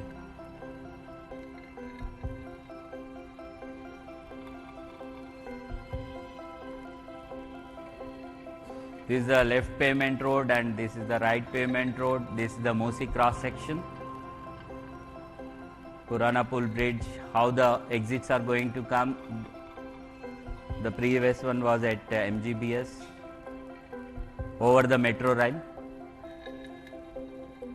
This reduces not only the travel time, but as I said, economically viable for the public at large, and this is how it is going to be. Next. So exactly this decongestion, mobility, all these things are spoken about in this project. And coming to the next very important thing, what is that? As I was telling, the forefathers have given us a great heritage. We have to protect that heritage and we have to take the leeway of that heritage. So heritage tourism, most of us visited Italy, France or any other European country. Whenever we go around the monuments, we go around the heritage structures and we say wow. But when we have the same thing in Hyderabad, why not we improve it? Why not we attract the global people here? Look at that. So these are some of the heritage structures that are there. మన దగ్గర ఉన్నటువంటి చాలా అమూల్యమైనటువంటి heritage, ఎప్పుడో Qutub Shahi time నుంచి కట్టినటువంటివి. Qutub Shahi Tomes ఉన్నాయి, మనకి తారామతి బారాదరి ఉంది, మనకి పురాణాపూల్ దగ్గర గవర్నమెంట్ సిటీ కాలేజ్, ఇది బ్రిటిష్ రెసిడెన్సీ అంటారు, ఆల్రెడీ దీన్ని ఇంప్రూవ్ చేయడం జరిగింది. హైకోర్టు ఉంది, మనకి ఉస్మానియా జనరల్ హాస్పిటల్ ఉంది, మక్కా మస్జిద్ ఉంది, చార్మినార్ ఉంది. మనము పురాణాపూల్ దగ్గర దిగితే 2 నిమిషాలలో మక్కా మస్జిద్కి వెళ్ళొచ్చు, చార్మినార్ చూడడానికి వెళ్ళిపోవచ్చు. సో మొబిలిటీతో పాటు వీటిని కూడా ఇంప్రూవ్ చేయటం స్టార్ట్ అయింది. ఆల్రెడీ మనము వరల్డ్ మాన్యుమెంట్స్ ఫండ్ ఇండియాతోని ఒక అగ్రిమెంట్ కూడా చేసుకోవటం జరిగింది. ఆల్రెడీ ఒక 5కి వాళ్ళు స్టడీ చేసి మనకి ఇవ్వడం జరుగుతుంది. మిగతావి కూడా ఈ మధ్యనే thanks to the industry leaders, they have come forward, they have done a meeting and they said they will also adopt. We are going with a policy called Adopt a Monument. That policy, I request each one of you please study. That will be available online with the tourism department and also QQSUD, Kuli Qutub Shah Urban Development Authority. So not only these, but wherever we have any of the heritage structure, that will be definitely be taken up for development. So not only this, but what else can be done? We can also, Hyderabad is known for the secular city. So just we have identified some of the important relevance along the Musi. Musi పక్కన ఉన్నటువంటి పురాతనమైనటువంటి ఒక కట్టడం కూడా చూడడం జరిగింది. ఇది మంచిరేవులలో ఒక టెంపుల్ ఉంటుంది, వీరభద్ర స్వామి టెంపుల్ అని. ఇది సుమారుగా 800 సంవత్సరాల చరిత్ర కలిగిన టెంపుల్. ఈ టెంపుల్ని కూడా ఇంప్రూవ్ చేయాలి, మూసి పక్కనే ఉంటుంది. సో దీన్ని కూడా ఒక సెక్యులర్ ప్లేస్ లాగా అందరికీ, అంటే టెంపుల్ డెవలప్ చేయటం. మనకు మక్కా మస్జిద్ ఉంది, అక్కడ మళ్ళీ మనకు రివర్ ఫ్రంట్ డెవలప్మెంట్లో భాగంగా ఒక మస్జిద్ తీసుకురావటం. తర్వాత ఇక్కడ గురుద్వారా, మనకి గౌలిగూడ ఆ ప్రాంతంలో చాలామంది మనకి గురుద్వారా వెళ్ళే వాళ్ళు ఉన్నారు, సిక్స్ ఉన్నారు, కమ్యూనిటీ ఉంది, అది టేకప్ చేయటం. నాగోల్ ఒక church.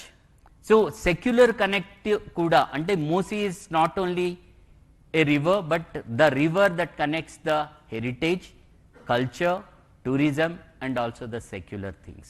So these are the plans already in place. In phase 2 we will also be taking up all these three. In the phase 1, because this development already started, we are trying to integrate this into the development process. So these will also be simultaneously be taken up. So sir, this also I request Honorable Chief Minister to consider. Let us go with the secular model of the city, sir. So this is how the entire planning happened. The DPR is ready. The DPR, many of the people, master planning is happened, and the DPR, some of the misconceptions are there, the DPR is not there, the DPR is there. This is the first consultation that is happening, and this will also be available online next week. We are doing the final vetting into this, and we will place it for the feedback, suggestions. So this is where exactly we are talking about.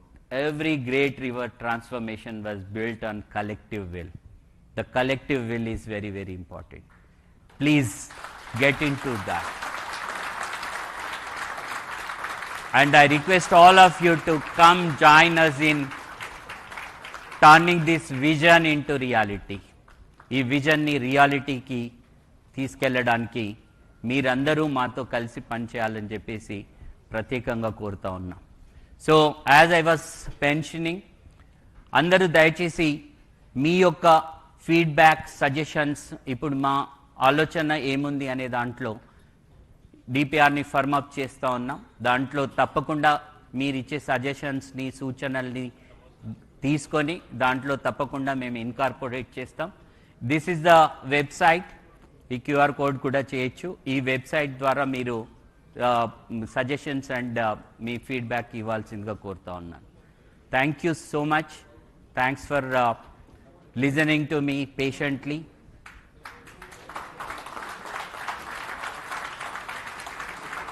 And I tried my level best to put forth what exactly this project is about, what exactly the government is thinking of, the collective will, what I was telling. The collective will is already there in the government. I request all of you to join that collective will. Thank you so much.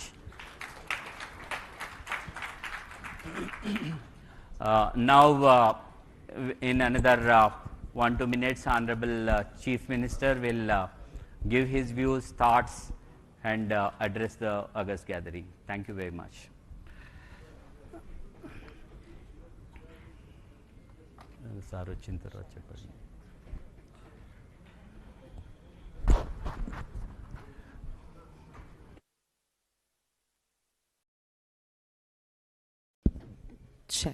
Check.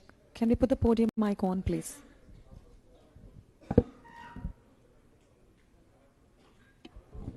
All the lights on.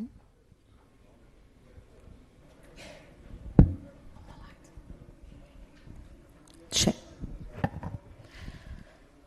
Firstly, ladies and gentlemen, that was a wonderful, insightful presentation by Narasimha Reddy Garu.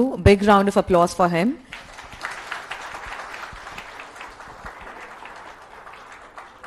Not only did he ensure to cover everything about damage control, cutting edge technology, infrastructure, but he's also ensured to cover a secular model. Sir, thank you very much for the patience and to taking us all through this one. Yes. Ipudu Hyderabad Nagara Charitraku Mariyu Telangana Rashtra Bhavitaku Kotta Dasanu Disanu Chupistuna Honorable Gauruniyulu Rashtra Mukhyamantri Revanth Reddy Garni Vedik Midiki Ahvanistunamu to address the gathering. Hello sir, hearty welcome to you. Big round of applause please.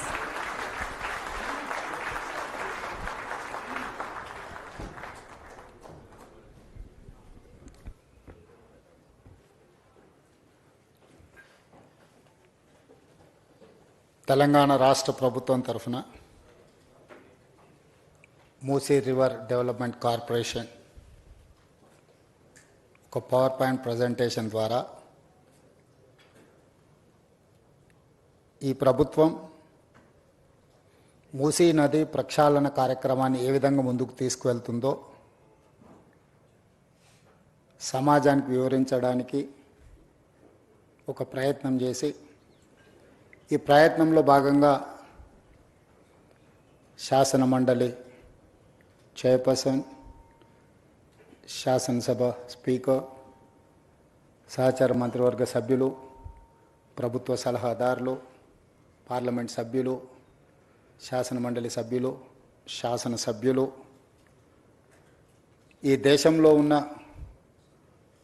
ప్రముఖులను, నిర్మాణ సంస్థల్ని, environment ఎక్స్పర్ట్స్ని, climate changes మీద research స్కాలర్స్ని, అదేవిధంగా దేశం యొక్క ఆర్థిక వ్యవస్థను బలోపేతం చేయడానికి ప్రయత్నం చేస్తున్న ప్రముఖులను అందరినీ ఆహ్వానించి ప్రజల్ని ఆందోళనకు గురి చేసే విధంగా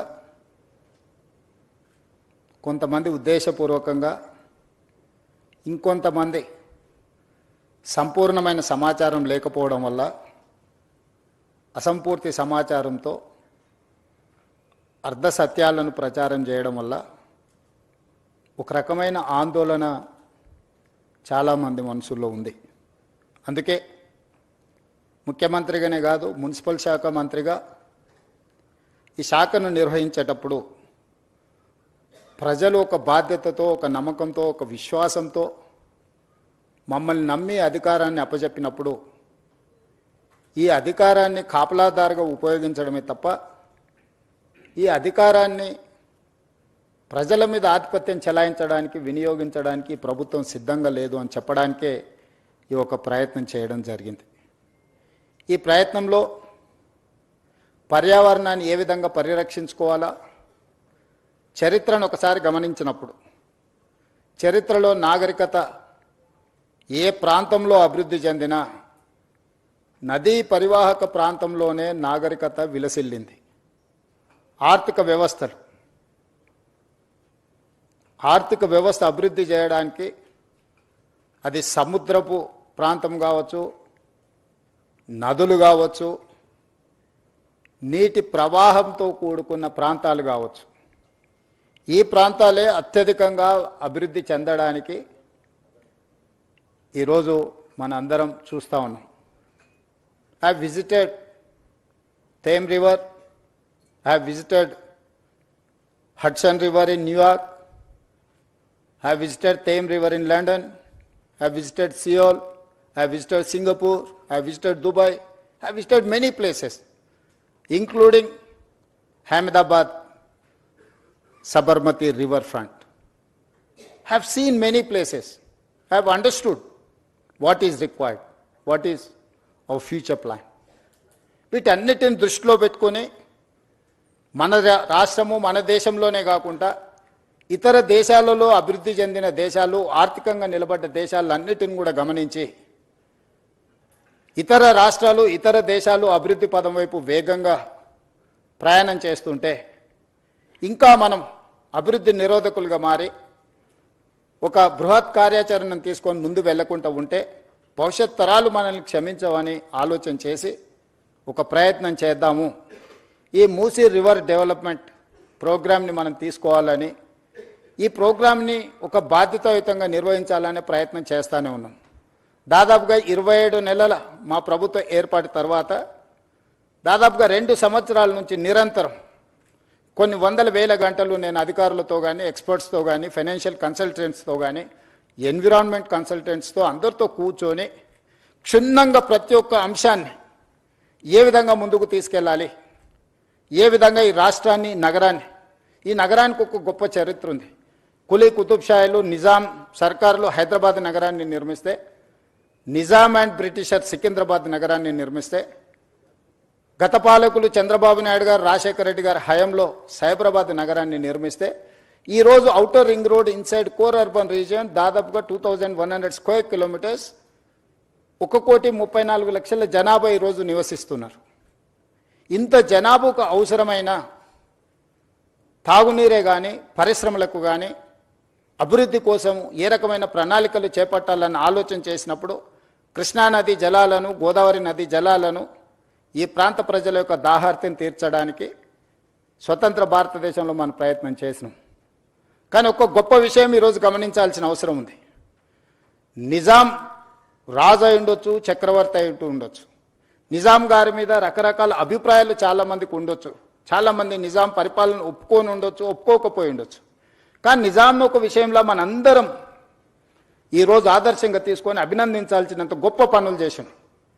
1908లో ఉప్పెన వచ్చి ఈ నగరాన్ని కమ్మేసినప్పుడు 10 నుంచి 15,000 మంది ప్రాణాలు పోయినప్పుడు ఈసా నది, మూసా నది ఈ నగరంని కప్పేసి ఉప్పెనగా మారి వేలాది మంది ప్రాణాలను బలిగొన్నప్పుడు నిజాం ప్రభువులు చెల్లించిపోయి ఈ నగరంలో ప్రజలకు ఈ ప్రమాదం ఉండకూడదు, ఏమి చెయ్యాలని ఆలోచన చేసి 1908 వచ్చిన ఫ్లడ్స్లో ప్రపంచంలోనే ఎక్స్పర్ట్స్ కోసం టెండర్ పిలిచి మోక్షగుండం విశ్వేశ్వరయ్యను ఒక గొప్ప ఇంజనీర్ని ఈ వరదల్ని నియంత్రించడానికి, ఈ ఉపద్రవం నుంచి తన నగరాన్ని తన ప్రజల్ని కాపాడుకోవడానికి ప్రణాళిక సిద్ధం చేసి ఆనాడు వారిచ్చిన ఆదేశాల మేరకు మోక్షగుండం విశ్వేశ్వరయ్య ఇచ్చిన డిజైన్స్ అనంతగిరి కొండల్లో నుంచి వచ్చే ముసా నది, పరిగి ప్రాంతం నుంచి వచ్చే ఈసా నది, ఈ రెండింటి యొక్క వరదల్ని నియంత్రించడానికి, నియంత్రించిన నీళ్లను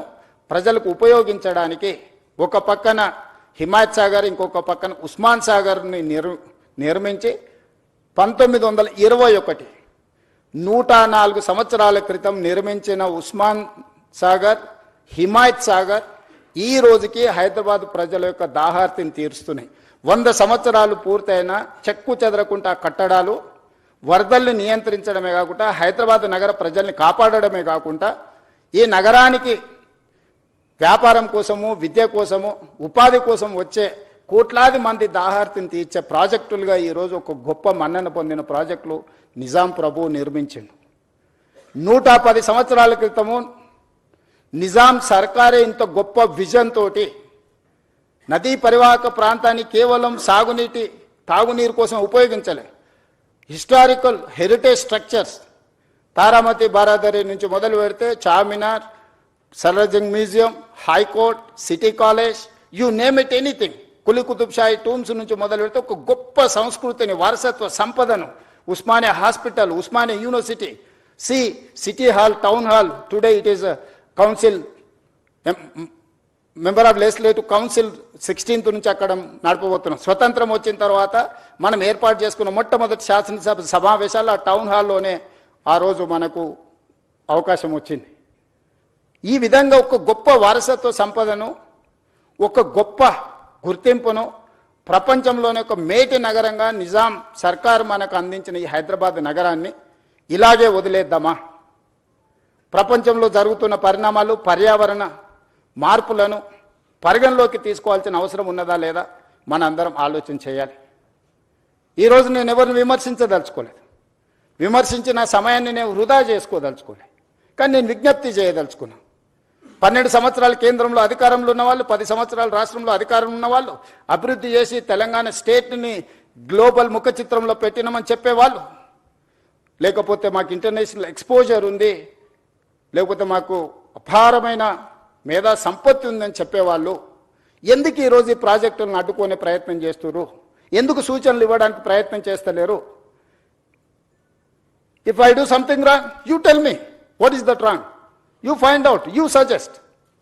I'm there to take your suggestions, I'm there to implement your suggestions, but you are simply saying that no.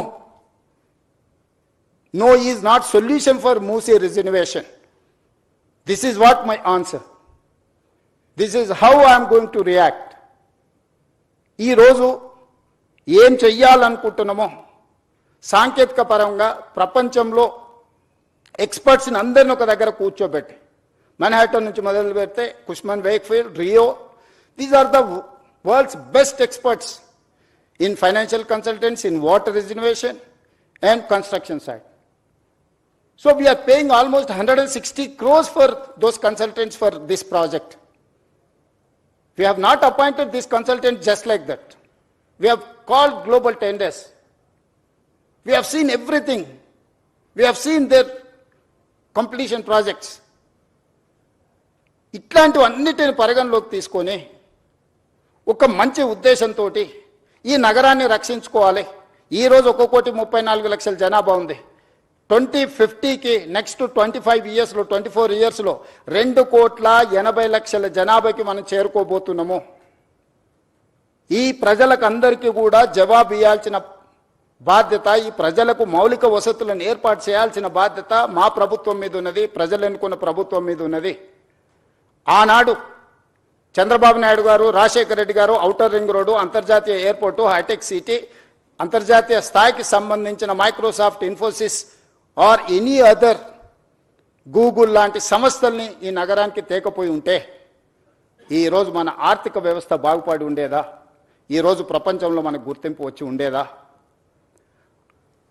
94 to 2004 TDP, 2004 to 2014 Congress, 2014 to 2024 TRS. But all we have made all policies from 94 to 2014. All these 25 years we have planned like anything. We may have a political differences, we may have a issue-based arguments, but we have not defeated our policies. There is no policy paralysis in our government. Today also I am continuing all those policies from 94 to 2024. All these 30 years, whatever the then governments have taken certain policies, the best policy, the best practice is I am continuing. The other issues, wherever I am getting some problem, wherever I am getting some feedback, I am improving my policies. I have changed my working style. You know, I am an aggressive speaker in political platform. People have seen only one face. Today I wanted to show my other face. Today I got a responsible position. I have to deliver. I cannot sit just like that. ఇంత పెద్ద బాధ్యత ఇచ్చినప్పుడు ఏమి చేయకుండా కూర్చొని 16-17 మంది ముఖ్యమంత్రులు ఉమ్మడి రాష్ట్రంలో తెలంగాణ రాష్ట్రంలో వస్తే కొద్ది మందే గుర్తున్నారు. ఎందుకు? వాళ్ళు చరిత్రకు అవసరమైన భవిష్యత్ తరాలకు అవసరమైన ప్రణాళికలు రచించి సరైన నిర్ణయాలు తీసుకోవడం వల్ల ఈరోజు చరిత్ర వాళ్ళని గుర్తుపెట్టుకున్నది. నిజాం పోయినా, నిజాం వారసులు లేకపోయినా ఈరోజు అభివృద్ధి అనే ప్రణాళికల మీద చర్చ చేసినప్పుడు నిజాం గురించి మనం ఎందుకు చర్చించుకుంటున్నాం? రాచరికంలో ఉన్న ఒక రాజు గురించి ఈరోజు మనం అతన్ని చర్చించకుండా మనకు చరిత్రనే లేదు. అతను నిర్మించిన వారసత్వ సంపదను వినియోగించకుండా మన అభివృద్ధి ప్రణాళికలే లేవు. Charminar, it is not symbol of Charminar, just tourism spot. He has designed everything around Charminar. You go and see special economic, he has created special economic zone. మీకు అక్కడ పర్ల్స్ మన దగ్గర ఉత్పత్తి వరల్డ్స్ బెస్ట్ పర్ల్స్ మీకు చార్మినార్ దగ్గర దొరుకుతాయి. World's best bangles Charminar దొరుకుతాయి. మీకు పత్తర్ గట్టి, కబూతర్ ఖానా, Mozamjahi market, you see everything. ప్రపంచంలో దొరికే ప్రతి వస్తువును గుల్జార్ హౌస్ నుంచి మొదలు పెడితే చార్మినార్ చుట్టూతా ఒక స్పెషల్ ఎకనామిక్ జోన్ను నిజాం సర్కార్ క్రియేట్ చేసింది. కాబట్టి ప్రపంచంలో ఏ పర్యాటకులకు వచ్చినా ఆడపిల్లలకు గాజులు కొనుక్కోవాలన్నా, లేకపోతే కన్న కూతుర్లకి మీకు పర్ల్స్ కొనుక్కోవాలనుకున్నా, లేకపోతే ఇతర ఏం కొనుక్కోవాలన్నా, ఏ రకమైన పక్షులు, జంతువులు ప్రపంచంలో ఎలాంటి పక్షిని, ఎలాంటి జంతువుని చూడాలన్నా కబూతర్ ఖానాకి వెళ్తే నువ్వు అన్ని చూడగలుగుతావు. ప్రపంచంలో పండించే ప్రతి ఫ్రూట్ని మోజంజాయ్ మార్కెట్కి వెళ్తే మనం చూడగలుగుతాం. ప్రపంచంలో ఉండే ప్రతి వస్తువును ఆ చార్మినార్ చుట్టూతా ఒక స్పెషల్ ఎకనామిక్ జోన్. సో ప్రతి అంశాన్ని నిజాం ఆ రోజు విజువలైజ్ చేసి భవిష్యత్ తరాలకు ఏం అవసరం ఉందో ఒక స్పెషల్ ఎకనామిక్ జోన్నే మనకి ఇచ్చిండు. ఎడ్యుకేషనల్ ఇన్స్టిట్యూట్, ఉస్మానియా యూనివర్సిటీ నుంచి Nizam college, Aliya junior college, NIMS orthopaedic, Niloufer hospital, you see every specialisation. ఈరోజు కార్పొరేట్ హాస్పిటల్స్ మేము స్పెషలైజ్ చేసినాం, స్పెషలైజ్డ్ హాస్పిటల్స్ ప్రారంభించినాం అని ఈరోజు చెప్తారు. కానీ 100 years back, way back, Nizam has created everything. ఇంత అద్భుతమైన నగరాన్ని మనకు వారసత్వం ఇస్తే ఈ గొప్ప మూసా నది, ఈసా నది సంగమం, ఎక్కడైతే సముద్రాల సంగమం, నదుల సంగమం ఉందో, మహాత్మా గాంధీ గారిని ఆనాటి దుర్మార్గులు పొట్టన పెట్టుకుంటే వారి అస్థికలను, వారి స్ఫూర్తినివ్వడానికి వివిధ రాష్ట్రాలకు, దేశంలో వివిధ ప్రాంతాలలో పెట్టారు. కన్యాకుమారి దగ్గర 2 సముద్రాలు కలిసే చోట మహాత్మా గాంధీ గారి యొక్క అస్థికలను పెట్టడం ద్వారా ఈరోజు అదొక పెద్ద పర్యాటక కేంద్రంగా ప్రపంచం అంతా అక్కడికి వచ్చి చూస్తుంది. కన్యాకుమారిలో ఏదైతే నిర్ణయం తీసుకొని పెట్టినరో ఈరోజు మూసా, ఈసా నదుల సంగమం లంగర్ హౌజ్లో కూడా బాపు ఘాట్ కూడా అలాంటిదే. కానీ బాపు ఘాట్ ఎందుకు కనుమరుగైంది? బాపు ఘాట్ ఉంది, 2 నదుల సంగమం అని ఇక్కడ ఉన్న ఎంతమంది మనం గుర్తించి మనం ఆ ప్రాంతాన్ని చూడడానికి మనం వెళ్తున్నాం? ఎందుకు మనం ఇంత వారసత్వ సంపదను మనం ఎందుకు కోల్పోతున్నాం? ఈరోజు మూసా నది, ఈసా నదితో మూసీ నదిని పునరుజ్జీవింపజేయడానికి సమస్య అవుతుంది అనుకున్నప్పుడు ఈరోజు గోదావరి నదీ జలాలను 20 TMCలను తరలించి దాదాపుగా 2.5-3 TMCలు నిరంతరం హైదరాబాద్ నగరంలో ప్రవహించే మూసీ నదిలో కంటిన్యూస్గా ఆ నీటిని ప్రవహింపజేయాలని మిగతా 17.5 టీఎంసీ హైదరాబాద్ నగర ప్రజల యొక్క దాహార్తిని తీర్చడానికి ఈరోజు పనులను ప్రారంభించినాం. ఈరోజు మీరు ఎంతసేపు ఉన్న రంగారెడ్డి జిల్లా హైదరాబాద్కు పరిమితం అయిపోయి ఆలోచన చేస్తున్నాం. ఈరోజు ఇక్కడ నివాసాలు ఏర్పరచుకున్న వాళ్ళకి జరుగుతున్న సమస్యల గురించి మనం చర్చిస్తున్నాం. నేను కూడా సానుభూతితో ఉన్నాను. కానీ కిందున్న నల్గొండ గురించి ఒక్కరైనా ఆలోచన చేస్తుండ్రా? ఈరోజు ఫార్మా కంపెనీల కాలుష్యము, నగరంలో వెదజల్లుతున్న కాలుష్యము, నగరంలో ఉన్న డ్రైనేజీలు, ఆత్మహత్యలు చేసుకున్న మనుషుల కలేబరాలు, అంబర్పేటలో ఉన్న శ్మశాన వాటికలు, ఈ మూసీ నదిలో చనిపోతున్న పశువుల కలేబరాలు, ఒక విషం, ఒక కాలుష్యం, అది కాలుష్యం దాటి విషంగా మారి ఈరోజు నల్గొండ ప్రజల జీవితాలను అతలాకుతలం చేస్తుంది. ఒక స్టడీస్ ప్రకారము World Health Organization has given no ఇక్కడ లివబుల్ కండిషన్స్లో ఇది నివాసయోగ్యమైన ప్రాంతం కాదు బికాజ్ ఆఫ్ ఫ్లోరైడ్ అని చెప్పి ఒక పక్కన నల్గొండ ప్రజలకు ప్రకృతే ఒక శిక్ష విధిస్తే, ఈరోజు మానవ తప్పిదాల వల్ల ఈరోజు మూసీ నది పరివాహక ప్రాంతంలో ఉన్న గ్రామాలు భువనగిరి నుంచి ఆలేరు వరకు, ఆ కిందికి వెళ్తే వాడపల్లి వరకు వెళ్తే ఆ నదీ పరివాహక ప్రాంతంలో నివసిస్తున్న వాళ్లకు ఆడపిల్లలకు పెళ్లి అయితే ప్రెగ్నెన్సీ ప్రాబ్లమ్స్ ఉన్నాయి. ఈరోజు ఆ ప్రాంతంలో పిల్లనివ్వడానికి వెనక ముందు ఆలోచన చేస్తున్నారు. ఆ ప్రాంతంలో పండించే పంటలు ఈ నీళ్లను వినియోగించడం వల్ల తినడానికి ఉపయోగం లేని పరిస్థితులు వచ్చినాయి. ఆ ప్రాంతంలో పండించిన కూరగాయలు కానీ, ఆ ప్రాంతంలో పండించిన పంటలు కానీ తింటే వాటి వల్ల వచ్చే సమస్యలు అనంతము. నల్గొండ జిల్లా ప్రజలకి శిక్ష అవసరం ఉందా? ఆ ప్రజల్ని కాపాడాల్సిన బాధ్యత ఎవరు? నల్గొండ ప్రజలు మన వాళ్ళు కాదా?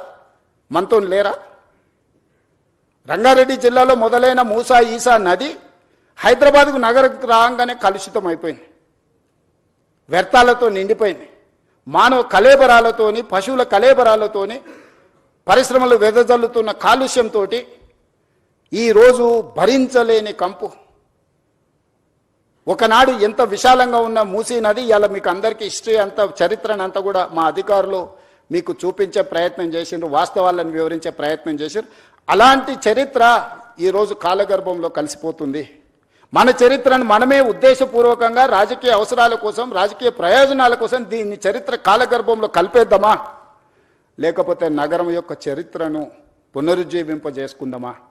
ఈరోజు మేము తీసుకొస్తున్న ప్రాజెక్ట్ ఎవరికి వ్యతిరేకం కాదే. ఈరోజు ఒకప్పుడు హైదరాబాద్లో 30 ఫీట్ల రోడ్లు ఉండేవి. అంతెందుకు, అత్యంత శ్రీమంతులు నివసించే Jubilee Hills road number 36 almost 25-30 feet road ఉండే. ఐ సీన్ దట్ రోడ్, మేము పోయేవాళ్ళం. ఈరోజు 150 ఫీట్లకు విస్తరించిన రోడ్ నెంబర్ 45 40 ఫీట్లు ఉండేది, ఈరోజు 150 ఫీట్ రోడ్ అయింది. ఈరోజు పంజగుట్ట నుంచి పైకి పోయేదానికని మీరు చూడండి, ఏ రోడ్లు అయినా ఫ్లైఓవర్లు అయినా ఓల్డ్ సిటీలో, ఈరోజు ఓల్డ్ సిటీలో సాలార్జంగ్ మ్యూజియం నుంచి ప్రతి ఏరియాలో ఇరుకైన సందులు, నిజాం కట్టిన పట్టణం కాబట్టి ఆ రోజు ఉన్న పరిస్థితుల ప్రకారం రోడ్లు వేస్తే ఈరోజు ఓల్డ్ సిటీలో ఉండే ప్రజలు వాళ్ళే ముందుకొచ్చి స్వచ్ఛందంగా మా రోడ్లను విస్తరించండి, మేము స్వచ్ఛందంగా ముందుకు వస్తాము, మాకు నష్టపరిహారం ఇవ్వండి అంటే ఈరోజు ఓల్డ్ సిటీలో మెట్రో విస్తరించడానికి గౌలిగూడ నుంచి ఫలక్నమా నుంచి చంద్రాయణగుట్ట వరకు ఈ రోడ్ల విస్తరణ కార్యక్రమాలు వేగంగా జరుగుతున్నాయి. మనం మెట్రో రైలు నిర్మించుకోవడానికి ఇవాళ ఓల్డ్ సిటీలో ఉన్న పౌరులందరూ ముందుకొచ్చి, ప్రజాప్రతినిధులందరూ ముందుకొచ్చి, అక్కడ ఉన్న ఎమ్మెల్యేలు ఎంపీలందరూ ముందుకొచ్చి ప్రభుత్వానికే విజ్ఞప్తి చేసి మేము కూడా ప్రపంచంతో పోటీ పడే విధంగా అభివృద్ధి చెందాలనుకుంటున్నాం. ఇంకెంతకాలం మేము ఈ మురికి కూపంలో మేము జీవించదలుచుకోలేదు, మాకు సరైన నష్టపరిహారం ఇచ్చి మా ప్రాంతాన్ని అభివృద్ధి చేయండి అని ఆ పార్లమెంట్ సభ్యుడు, ఆ శాసనసభ్యులు ముందుకు వస్తే ఈరోజు వేలాది కోట్ల రూపాయలు అక్కడ ఈ నగర అభివృద్ధి కోసం, ఈ రోడ్ల విస్తరణ కోసం, ఎలివేటెడ్ కారిడార్ల కోసం, మెట్రో రైల్ కోసం, మిరాలం ట్యాంక్ కేబుల్ బ్రిడ్జ్ కోసం ఈరోజు మనం వేల కోట్ల రూపాయలు ఖర్చు పెడుతున్నాం. ఈరోజు మా ఆలోచన, మా ప్రభుత్వం యొక్క ఉద్దేశం ఎవరికో నష్టం కలిగించాలని కాదు. ఎవరైనా మూసి మురికి, ఇప్పుడు మీరు చూసిండ్రు ఎంత కాలుష్యం ఉందో, ఎవరైనా కోరుకొని అక్కడ జీవించాలని అనుకుంటాడా? ఏ ఆధారం లేనోళ్ళు, ఎలాంటి ఆదరణ లేనోళ్ళు, ఏ ప్రభుత్వం ఏం వసతులు కల్పించనప్పుడు ఇక చివరి మజిలీగా మూసీ నది పరివాహక ప్రాంతంలో వాళ్ళు నివసించాలనుకుంటున్నారు. అక్కడున్న దోమలు, అక్కడున్న కంపు, అక్కడున్న మురికి, వాళ్ళ పిల్లలు పొద్దున్న లేస్తే బడికి పోవడానికి బడి లేదు, వాళ్ళకు వైద్యం లేదు, ఆ పిల్లలకు ఆడుకోవడానికి చిన్న ఆట స్థలం లేదు, నివసించడానికి ఒక కుటుంబం భార్యాభర్తలు కలిసి ఉండడానికి కూడా అక్కడ వసతులు లేవు. వర్షాలు వచ్చినప్పుడు, వరద వచ్చినప్పుడు ప్రాణాలు అరచేత పట్టుకొని అర్ధరాత్రి పూట పరిగెత్తాలి ఎక్కడికో. నిల్వ నీడలేని వాళ్ళే ఈరోజు మూసీ నది పరివాహక ప్రాంతంలో ఈరోజు నివసిస్తున్నారు.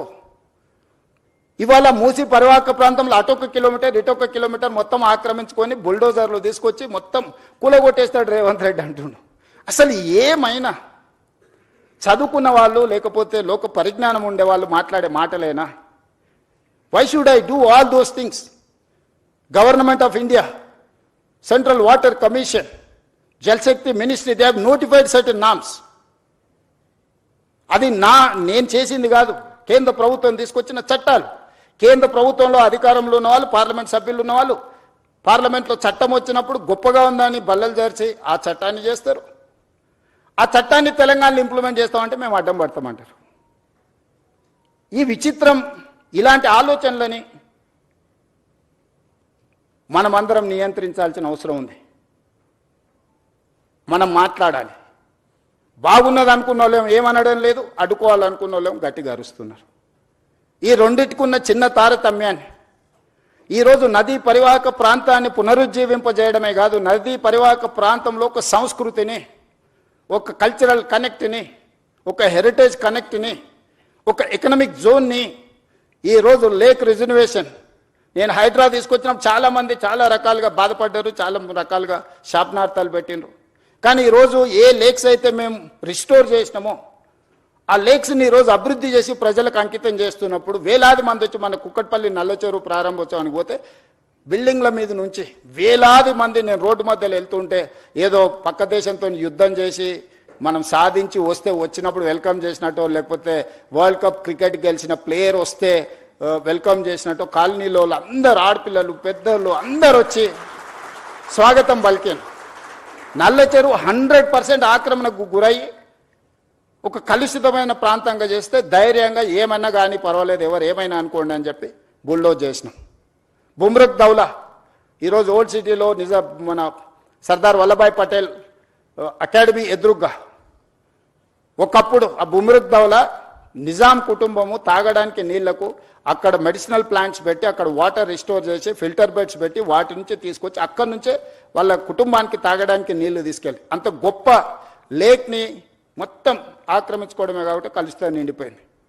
వాటి అన్నిటిని క్లీన్ చేసి మన ప్రారంభోత్సవానికి పోతే నార్మల్గా ఓల్డ్ సిటీలో ఇట్లాంటి యాక్టివిటీని అసలు అలౌ చేయరు. వాళ్ళంతా యునైట్ అయ్యి ఒక రకమైన రాజకీయంగా ఒక రకమైన నిర్బంధమైన పరిస్థితులు ఉంటాయి.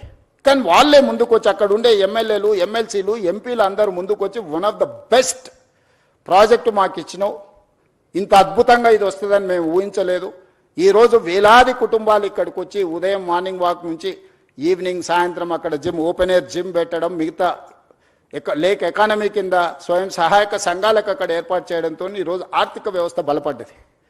ఆ పక్కన ఉండే వేలాది కుటుంబాలకు ఒక పర్యాటక కేంద్రంగా మారింది. ఈరోజు ప్రతి అంశాన్ని సాంకేతికంగా ఒక మానవీయ కోణంలో హ్యూమన్ టచ్ మేము ఎక్కడ మిస్ కాలే. ఎవరు అక్కడ నివసించాలని కోరుకోరు. ఇవాళ మాట్లాడుతున్న వాళ్ళు దాని పక్కన నివసించగలరా? ఇవాళ అడ్డుకుంటున్న వాళ్ళని ఒక 3 నెలలు వాళ్ళ కుటుంబ సభ్యులతోనే అక్కడ ఉండమనుండ్రి. ఒక కంటైనర్ హౌస్ ఇస్తాను నేను, ఒకవేళ గుడిసెలలో వాళ్ళకు ఉండడానికి ఇబ్బంది అయితే రాష్ట్ర ప్రభుత్వం తరఫున మూసీ రివర్ డెవలప్మెంట్ కార్పొరేషన్ తరఫున ఆ మూసీ నది పరివాహక ప్రాంతంలో కంటైనర్ హౌస్ ఇస్తాం మీకు with all facilities other than Musi ప్రక్షాళన. ఎట్లుందో యాజ్ ఇట్ ఈస్గా వద్దంటున్న వాళ్ళందరికీ ఒక్కొక్కరికి ఒక్కొక్క ప్లేస్లో ఎవ్రీ 1/2 కిలోమీటర్ 55 కిలోమీటర్లు ఉంది. 100 మందికి నేను అకామిడేట్ చేయగలుగుతాను. 2 పక్కలైతే 200 మందికి, 200 మందికి ఒక మూసీ నది పక్కన కంటైనర్ హౌస్లు ఇస్తా. ఒక 3 నెలలు మీరు అక్కడ ఉండండి. మీరు ఎందుకు వాళ్ళ జీవితాలతో చెలగాట మాడుకుంటుర్రు? వాళ్ళ జీవితాలలో వెలుగు రావద్దా? వాళ్ళ జీవితాలు బాగుపడొద్దా? వాళ్ళు ఈ దోమల నుంచి మురికి నుంచి వాళ్ళు బయటపడొద్దా? వాళ్ళ పిల్లలు చదువుకోవద్దా? వాళ్ళకు వైద్యం అందొద్దా? వాళ్ళ అభివృద్ధి పదం వైపు నడవద్దా? ఈరోజు ఓల్డ్ సిటీలో ఉండే పిల్లలకు ఉద్యోగం లేదు. ఈరోజు మీరు అందరు బాగా చదువుకున్న వాళ్ళు ఏఐ వచ్చింది, వైట్ కాలర్ జాబ్స్ అని పోతాయంటున్నారు. ఓకే ఫైన్, దాన్ని మీరు ఎట్లా ఆపలేరు, మనం ఎవరం ఆపలేము. వచ్చే సాంకేతిక విప్లవాన్ని మనం ఆమోదించాల్సిందే. మనకి ఇష్టం ఉన్నా లేకున్నా అది మనల్ని దాటుకొని వెళ్ళిపోతూనే ఉంది. మరి వైట్ కాలర్ జాబ్స్ అన్ని పోయినప్పుడు ఏఐ మొత్తం ఉద్యోగ అవకాశాలను ఆక్రమించుకున్నప్పుడు బ్లూ కాలర్ జాబ్స్ క్రియేట్ చేయాల్సిన బాధ్యత మన మీద లేదా? బ్లూ కాలర్ జాబ్స్ క్రియేట్ చేయకుండా వాళ్లకు సాంకేతిక నైపుణ్యాన్ని అందించకుండా, రీస్కిల్ అప్స్కిల్ చేయకుండా, సెల్ఫ్ ఎంప్లాయ్మెంట్ క్రియేట్ చేయకుండా, మూసీ నది పరివాహక ప్రాంతాన్ని నైట్ ఎకానమీ కింద మార్చి ప్రపంచ దేశాలతో పోటీ పడకుండా, ఒక పర్యాటక క్షేత్రంగా, ఒక పర్యాటక కేంద్రంగా, ఒక ఆర్థిక వ్యవస్థగా అభివృద్ధి చేసుకోకుండా ఇంకా వెనక్కి వెళ్ళిపోదామా? రాతి యుగాల వైపు ప్రయాణిద్దామా? ఒకప్పుడు అడవుల్లో మనం ఆకులు అలాలు కట్టుకొని ఉండేది, తర్వాత కొంచెం బట్టలు కట్టుకునే కాడికి అట్లా ఇప్పుడు సూట్ వేసుకునే కాడికి ఇప్పుడు మోడర్న్ సొసైటీకి వచ్చినాం. ఇదంతా సమాజంలో పరిణామ క్రమంలో వచ్చిన అభివృద్ధి కదా. ఈ అభివృద్ధిని మనం అడ్డుకున్నామా?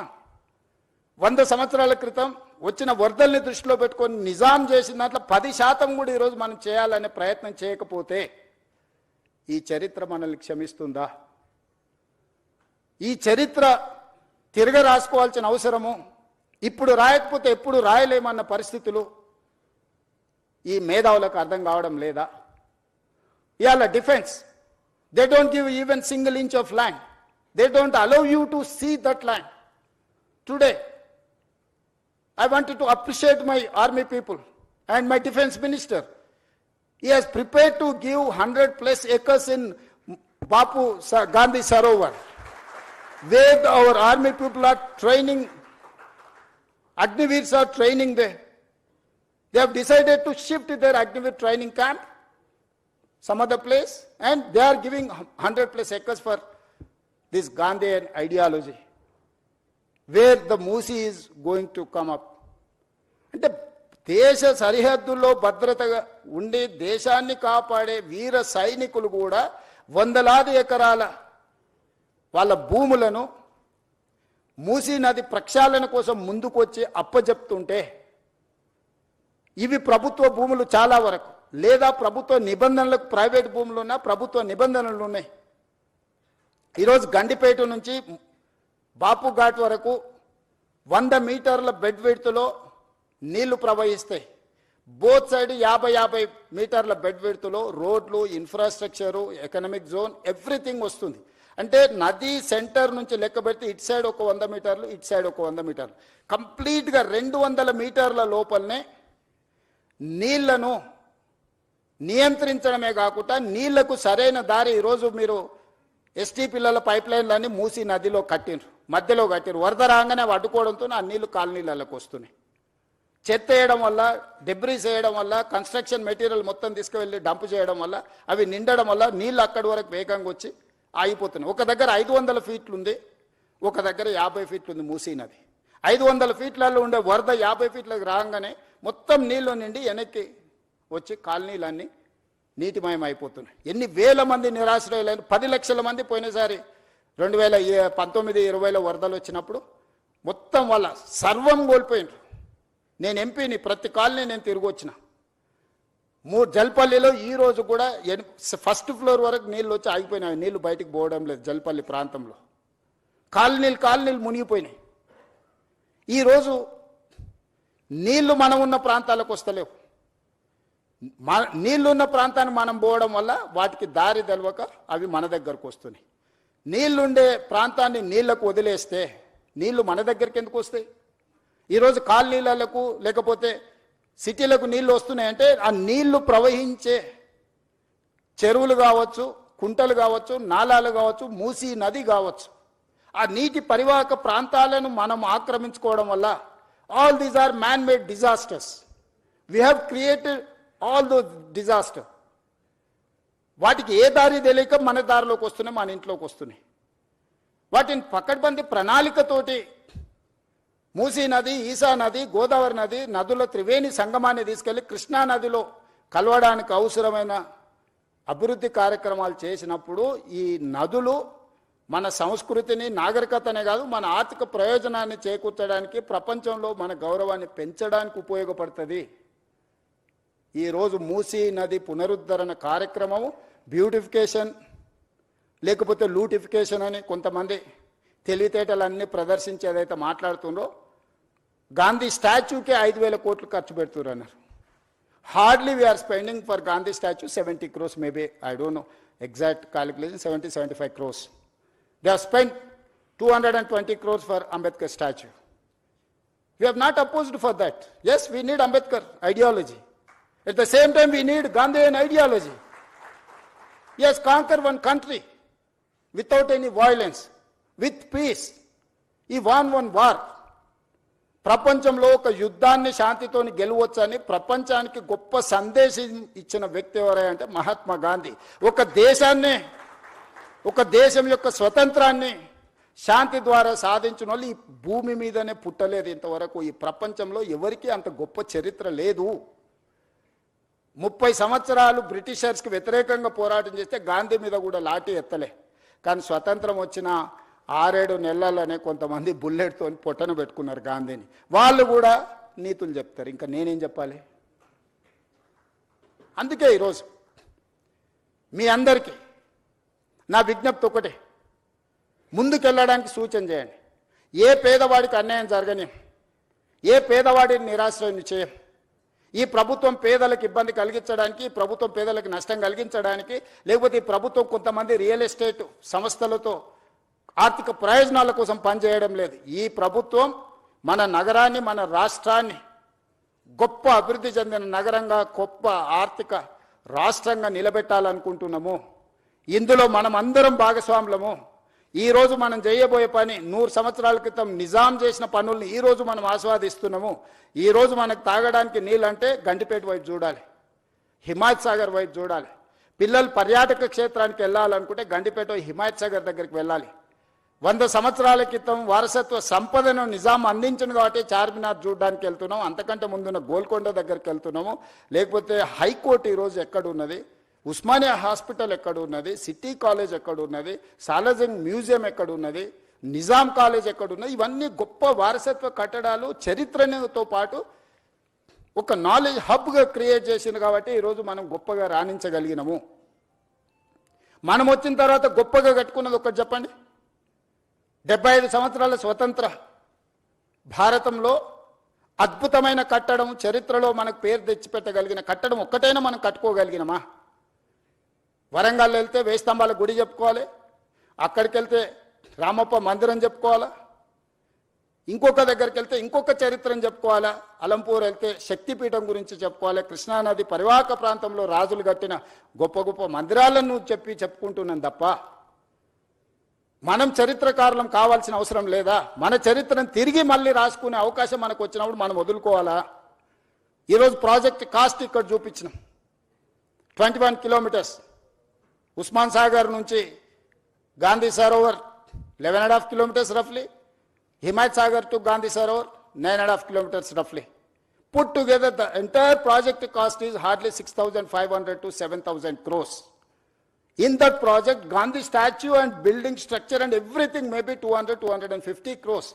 Not even less than 1% of that project or otherwise 2%. ఇలాంటి తప్పుడు ప్రచారాలు కొంతమంది రాజకీయ నాయకులకు ప్రయోజనం ఉండొచ్చు, తప్పుడు ప్రచారంతో స్వార్థం ఉండొచ్చు. మేము చేయలేని పని ఇంకెవ్వరు చేయొద్దని అడ్డుకునే దేవతలు యజ్ఞాలు యాగాలు చేసి లోక కళ్యాణం కోసం చేసినప్పుడు రాక్షసులు కూడా అడ్డుకోవడానికి వచ్చి అందులో రక్త మాంసాలు పోసేటోళ్ళు. శుక్రాచార్యుడు, ఆయన శిష్యులు మారీచుడు, సుబాహుడు దేవతలు యజ్ఞాలు యాగాలు చేసినప్పుడు శుక్రాచార్యుడు ఆయన శిష్యులు వచ్చి ఈ యజ్ఞాలను భగ్నం చేసి లోక కళ్యాణం జరగొద్దని రక్త మాంసాలను ఆ యాగంలో వీళ్ళు నెయ్యి పండ్లు ఫలాలు వీళ్ళేస్తే పైనుంచి వాళ్ళు రక్తం మాంసాలు అందులో పోస్తారు. అయినా దేవతలు యజ్ఞాలు యాగాలు మానలేదే. ఆ మారీచుడే కదా సీతమ్మను ఎత్తుకుపోవడానికి రావణాసురుడి మేనమామ మారీచుడు.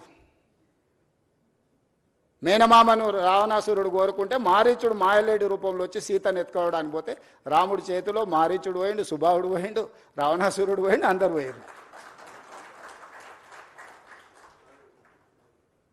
లోక కళ్యాణం కోసం మంచి పనులు చేపట్టినప్పుడు సహకరించుకోవడానికి మీకు మనసు రాకపోతే పర్వాలేదు, అడ్డుకునే ప్రయత్నం చేయకండి దయచేసి. దయచేసి ఈ ప్రభుత్వం ఓపెన్గా మిమ్మల్ని వెల్కమ్ చేస్తుంది. రేపు శాసనసభలో కూడా ఇది చర్చకు పెడతాను. శాసనసభలో మీరు వీలైనంత మేరకు సలహాలు సూచనలు ఇవ్వండి ముందుకు వెళ్ళడానికి. ఇంకా మీకున్న అనుభవాన్ని, మీరు ప్రపంచంలో చాలా చదువుకొని వచ్చారు, గొప్ప గొప్ప యూనివర్సిటీలలో చదువుకున్నామంటూ నేను గవర్నమెంట్ స్కూల్లోనే చదువుకొని వచ్చిన. నేను గవర్నమెంట్ స్టూడెంట్ని. నేను ప్రభుత్వ పాఠశాలలో చదువుకున్న మధ్యతరగతి వ్యవసాయ కుటుంబం నుంచి వచ్చిన వాడిని. నేను చూసి నేర్చుకున్నది అమలు చేయడానికి ప్రయత్నం చేస్తున్నా. నాకు గొప్ప విద్యలేం రావు, కానీ చూస్తే నేర్చుకోగలిగిన తెలివితేటలు ఉన్నాయి నాకు. అందుకే ప్రపంచంలో ఉన్న అభివృద్ధిలో నేను చూసి వచ్చిన. సేయింగ్ ఇస్ బిలీఫ్ అంటారు, నకల్ మారనేకి వెళ్ళి అకల్ రహనా అంటారు. ఇన్ని ప్రాజెక్టులను చూసినాము, కనీసం వాటి నకలు కొట్టినా కూడా ప్రపంచంలో ఒక గొప్ప అద్భుతమైన కట్టడాన్ని మనం కట్టవచ్చు. దీనికోసం పెద్దగా సైంటిస్ట్ కావాల్సిన అవసరం లేదు, కామన్ సెన్స్ ఉంటే సరిపోద్ది. అది కూడా లేకుండా మాట్లాడితే ఇంకా నేను చేయగలిగింది ఏముంది, జాలిపడడం తప్ప. నాకున్న అవకాశం ఏంది, మీరందరు సలహా చేయండి, మీరందరు తీర్మానం చేయండి. వద్దు ఈ ప్రాజెక్ట్ ఆపేద్దామంటే I don't have any issues. మీ అందరికి ఇష్టం లేని అభివృద్ధి నేను ఎందుకు చేస్తాను? ఈ అభివృద్ధిని చేసి నేనేం నాతో పాటు తీసుకెళ్లేది ఉందా? లేదే. ఆర్టీజీఎస్ కూడా లేదు పైకి పోయినప్పుడు ట్రాన్స్ఫర్ చేసుకోవడానికి. పోస్ట్ డేటెడ్ చెక్స్ ఇచ్చినా కూడా పైన పోయినాక ఎన్కాష్ చేసుకోవడానికి ఏం లేదు. ఏం చేసినా ఇక్కడనే వదిలేళ్ళాలి, ఏం సంపాదించినా ఇక్కడనే వదిలేళ్ళాలి. మీరు అందరు ఎవరన్నా ఏమన్నా ఫెసిలిటీ ఉంది భవిష్యత్తులో వస్తుంది అనుకుంటారేమో. చంద్రమండలం పోవడానికి అవకాశం ఉంది కాబట్టి సంపాదించింది పైకి పోయినప్పుడు ఆర్టీజీఎస్ కింద బదిలీ చేసుకోవచ్చు అని. I don't think so. A technology వచ్చినా అది అసాధ్యము. మనం చేసిన మంచి ఇక్కడే ఉంటుంది, మనం చేసిన చెడు ఇక్కడే ఉంటుంది. కాకపోతే మంచికైనా చెడుకైనా నేను మంచికి ప్రతినిధిని కావాలనుకుంటున్నా. రెండు మంచి పనులు చేయడం ద్వారా ఈ సమాజానికి ఉపయోగపడితే నాకు ఇచ్చిన అవకాశాన్ని సార్థకత చేకూరుతుంది అని యంగ్ ఏజ్లో ఒక వ్యవసాయ కుటుంబం నుంచి గ్రామీణ ప్రాంతంలో నుంచి చదువుకొని వచ్చిన నాకు ప్రజలు ఇంత ఒక గొప్ప అవకాశాన్ని ఇచ్చారు. తెలంగాణ రాష్ట్రానికి 2వ ముఖ్యమంత్రిగా. చాలామందికి రాజకీయాలలో ఉండే వాళ్ళకి సర్పంచ్ నుంచి పార్లమెంట్ వరకు ఉన్న ప్రతి ఒక్కరికి ఒక ఆలోచన ఉంటుంది, ఒక్కసారన్నా ముఖ్యమంత్రి అయితే బాగుండని. కానీ నాకు దేవుడు 2వ ముఖ్యమంత్రిగా అవకాశం ఇచ్చిండు. 2 సంవత్సరాల 3 నెలలు చాలా మంచిగా పూర్తి చేసిన, ప్రణాళికలు సిద్ధం చేసిన. దేవుడు ఇచ్చిన అవకాశాన్ని నేను వృధా చేయదలుచుకోలే. నేను స్ట్రాంగ్ ప్రాక్టీసింగ్ హిందూ. నేను ఫిలాసఫీని నమ్ముతా, కర్మ సిద్ధాంతాన్ని నమ్ముతానే. I respect other religions but I follow my religion. నేను ప్రాక్టీసింగ్ హిందూని. ప్రాక్టీసింగ్ హిందూ అని అంటే కర్మ సిద్ధాంతాన్ని, మంచిని మంచు చెడుని చెడు అనడమే ప్రాక్టీసింగ్ హిందూ యొక్క లక్షణం. అందుకే ఈరోజు ఈ ప్రాజెక్ట్ ఎవరికి వ్యతిరేకం కాదు. ఈ ప్రాజెక్టు ఎవరి ఆస్తులను గుంజుకోవడానికి కాదు. ఈ ప్రాజెక్ట్ అనేది భవిష్యత్ తరాల కోసం మనందరం కలిసి నిర్మించుకుంటున్న ప్రాజెక్ట్. ఇది నా ఒక్కడి వల్ల కాదు. ఇలా పవర్ పాయింట్ ప్రజెంటేషన్ చేయడానికి ఎన్నో రాత్రులు, ఎన్నో గంటలు, ఎంతోమంది ప్రయత్నం చేస్తే ఆ డీటెయిల్ ప్రాజెక్ట్ రిపోర్ట్ ఈరోజు సిద్ధం చేసినాము. దీన్ని ముందుకు తీసుకెళ్లాలంటే కూడా ఆర్థికంగా అన్ని రకాలుగా మీరందరూ సహకరిస్తేనే ఇది సాధ్యమవుతుంది. ఔటర్ రింగ్ రోడ్ ఎటు నుంచి అటు పోయినా 160 కిలోమీటర్ల 80 కిలోమీటర్ల యావరేజ్, 70 కిలోమీటర్లు ఒక సైడ్, ఇంకో సైడ్ 91 కిలోమీటర్. కానీ ఇట్లా మీరు డైరెక్ట్గా వెళ్తే వితిన్ 41 కిలోమీటర్స్, 35 కిలోమీటర్, 41 కిలోమీటర్స్లో హైదరాబాద్ ప్రతి ట్రాఫిక్ జామ్లో నుంచి ఒక ట్రంపెట్ క్రియేట్ చేస్తున్నావు. చార్మినార్ నుంచి బయలుదేరితే నువ్వు ఔటర్ రింగ్ రోడ్ వెళ్ళాలంటే ఇప్పుడు సిటీ అంతా తిరగాలి, గంటల కొద్ది ట్రాఫిక్లో ఇరుక్కుంటున్నావు. ఇలా డైరెక్ట్ ఆ ట్రంపెట్ మీదకి వచ్చేసి ఫ్లైఓవర్ ఎక్కేస్తే ఎలివేటెడ్ కారిడార్ ఎక్కితే you wanted to go Vijayawada or any place, direct గౌరెల్లికి వెళ్ళిపోతావు. నువ్వు ఐటీ సైడ్ పోవాలనుకుంటే ఇటు వెళ్తావు. ప్రతి జంక్షన్లో ఒక ట్రంపెట్ క్రియేట్ చేసి మూసీ మీదనే వీటి అన్నిటిని చేస్తున్నాం. ఇదే కాదు, ఈరోజు data centres, construction, landscaping biggest activity in the state, particular in core urban region. Water లేదు, వాటర్ స్కేసిటీ, గ్రౌండ్ వాటర్. ఈరోజు జూబ్లీహిల్స్లో చాలామంది శ్రీమంతులు ఉన్నారు. మీరు ఎంత శ్రీమంతులు అని ఉండండి, 300 ఫీట్లలో నీళ్లు దిగలరా? మీరు తెస్తురా? 1300 ఫీట్లు బోర్ వేసినా నీళ్ళు వస్తలే. నేను ముఖ్యమంత్రి, మా ఇంట్లోనే 1500 ఫీట్ల బోర్ ఉంది. నేను కూడా నీళ్లు పైకి తేలేకపోయినాయి. ప్రకృతి కంటే మనం గొప్పవాళ్ళమా? ఈరోజు ground water just like that depleting. ఈరోజు యావరేజ్గా 1300-1400 ఫీట్లు ఈరోజు బోర్ వేస్తే కానీ నీళ్లు పడని పరిస్థితి వచ్చింది నగరానికి. ఎందుకు? కాంక్రీట్ జంగుల్గా మారిపోయింది. ఎక్కడ గ్రౌండ్లో వాటర్ పర్కులేట్ అవ్వడం లేదు. భూమిలోకి నీళ్ళు వెళ్ళినప్పుడు భూమిలో నుంచి నీళ్లు మీరు ఎట్లా బయటికి తీస్తారు? ఈరోజు చెరువులు, కుంటలు, నాలాలు అన్ని ప్రక్షాళన చేసి నీటి ప్రవాహాన్ని స్థిరీకరించి మూసీ నదిలో నిరంతరం నీళ్లు పెడితే గ్రౌండ్ వాటర్ పెరుగుతుంది. ఈ రోజు ఇల్లు కట్టుకునేటోళ్ళకు కూడా వాటర్ హార్వెస్టింగ్ మ్యాండేట్ చేసినాం. రోడ్డు మధ్యలో హార్వెస్టింగ్ వెల్స్ ఈ రోజు కన్స్ట్రక్షన్ చేస్తున్నాం. నీళ్లను ఒడిసి పట్టుకోవాలని ఒక విధానాన్ని తీసుకొచ్చిన హైదరాబాద్ నగరంలో నీళ్లు మీరు ఎక్కడ లోపలికి పోయి తెచ్చినా కొద్దిగా అందులో కాలుష్యం ఎక్కువ ఉంటుంది. బియాండ్ ఏ పాయింట్ మీరు బోర్ డ్రిల్ చేసి వాటర్ తెస్తే ఆ వాటర్ దేనికి పనికి ఉపయోగం ఉండదు. అదేవిధంగా కన్స్ట్రక్షన్కు మనం అత్యధికంగా ఖర్చు పెట్టి, ఇంతకుముందు వెంకట నరసింహారెడ్డి గారు చెప్పారు, కృష్ణా నది నుంచి గోదావరి నది నుంచి మనం హైదరాబాద్ నగరానికి తెచ్చే నీళ్లను పరిశ్రమలకు ఇచ్చినా నిర్మాణ సంస్థలకు ఇచ్చినా ఒక కేఎల్కి 180 రూపాయలు ఛార్జ్ చేస్తున్నాం అన్నాడు. ఇవాళ వాటర్ ట్రీట్ చేసి ఎస్టీపీల ద్వారా వాటర్ని తిరిగి వినియోగించుకుంటే 70 నుంచి 80 రూపాయలు ఒక కేఎల్కి, అంటే మోర్ దాన్ 60% వాళ్ళ కాస్ట్ కట్టింగ్ చేయడానికి ఉంది. ఈరోజు వేలాది కోట్ల రూపాయలు, దాదాపుగా 2-3 లక్షల కోట్ల రూపాయలు మా శ్రీధర్ బాబు గారు డేటా సెంటర్స్ ఇన్వెస్ట్మెంట్ తీసుకొచ్చిన last 2 years. They need water. పర్టికులర్గా గ్రే వాటర్ ఇవ్వగలిగితే, ట్రీటెడ్ వాటర్ ఇస్తే వాళ్ళకు ఇన్వెస్ట్మెంట్ ఇన్సెంటివ్స్ ఉన్నాయి ప్రపంచంలో. సో ఈరోజు మనం ఆ వాటర్ని ఎస్టీపీల ద్వారా ఈ వాటర్ని విడిచిపట్టుకొని ఈ మూసీ నది ఎంబడే ట్రంక్ లైన్లు రిజర్వాయర్స్ వాటర్ రిజర్వాయర్స్ చేసి మనం పంపింగ్ చేసి వాటికి నీళ్ళు ఇస్తే వేలాది కోట్ల రూపాయల పెట్టుబడులే కాదు, రాష్ట్రానికి కూడా లక్షలాది కోట్ల రూపాయల పెట్టుబడులు వస్తాయి. రాష్ట్రానికి 1000 కోట్ల రూపాయల ఆదాయం వస్తుంది. ఇదంతా గ్రోత్ ఇంజన్ కింద మారుతుంది. రాష్ట్రం యొక్క ఎకనామిక్ యాక్టివిటీ మారుతుంది. ఔటర్ రింగ్ రోడ్ వేసినప్పుడు కూడా కొందరు భూములు పోయినాయి, పోలేదా? శంషాబాద్ ఎయిర్పోర్ట్ కట్టినప్పుడు కూడా కొంతమంది భూములు కోల్పోయినాయి. ప్రకాష్ గౌడ్ ఎమ్మెల్యే గారు ఉన్నారు, ఆ ప్రాంతానికి 4 సార్లు ఎమ్మెల్యే. ఈ భూములని పోయినప్పుడు వాళ్ళని ప్రభుత్వం ఒక మానవీయ కోణంలో ఆదుకునే ప్రయత్నం చేసింది. నష్ట పరిహారాన్ని ఇచ్చినాం. ఈరోజు ఇంకా నేను అత్యధికంగా ఇస్తా అంటున్నా. ఆ రోజన్నా చాలా కన్జర్వేటివ్గా ఆ రోజున్న ఫైనాన్షియల్ కన్స్ట్రెయిన్స్లో ఎక్కువ ఇవ్వలేకపోయినారు. ఈరోజు సంపూర్ణంగా మనం అందిద్దాం అనుకుంటున్నాము. ఏం ఖర్చు పెడతామో చెప్పండి. హౌస్లో ఓపెన్ డిబేట్ చేద్దాము. పర్ పర్సన్ ఏమిద్దామో మీరు చెప్పండి. హార్డ్లీ 10,000 ఫ్యామిలీస్ ఉన్నాయి ఇప్పుడు ఈ మూసీ నది పరివాహక. మేము ఆల్రెడీ ఎన్యూమరేట్ చేసినాం. 4 నెలలు ఇంటింటికి వెళ్ళి ప్రతి దగ్గర ఆ ఇంటి వివరాలు అన్నీ రాసుకొచ్చి డేటా కలెక్షన్ చేసిన 4 నుంచి 5 నెలలు కొన్ని వందల మంది అధికారులను మూసీ నది పరివాహక ప్రాంతంలో ఉన్న పేదల యొక్క వివరాలు అన్నీ సేకరించిన. చాలామంది ఏమనుకుంటారు, ఏం లేదు జస్ట్ తెచ్చి కూలగొట్టాలనుకుంటున్నాను. తప్పు. ప్రతి పేదవాడి వివరాలు నా దగ్గర ఉన్నాయి. మూసీ నది పరివాహక ప్రాంతంలో నిరాశ్రయుల వాళ్ళు ఎవరున్నారు, వాళ్ళ కోసం డబుల్ బెడ్రూమ్ ఇళ్ళు ఏవైతున్నాయో 10,500 ఇళ్ళు కేటాయించిన. అయితే వాళ్ళు ఒక కన్సర్న్ ఎక్స్ప్రెస్ చేశారు.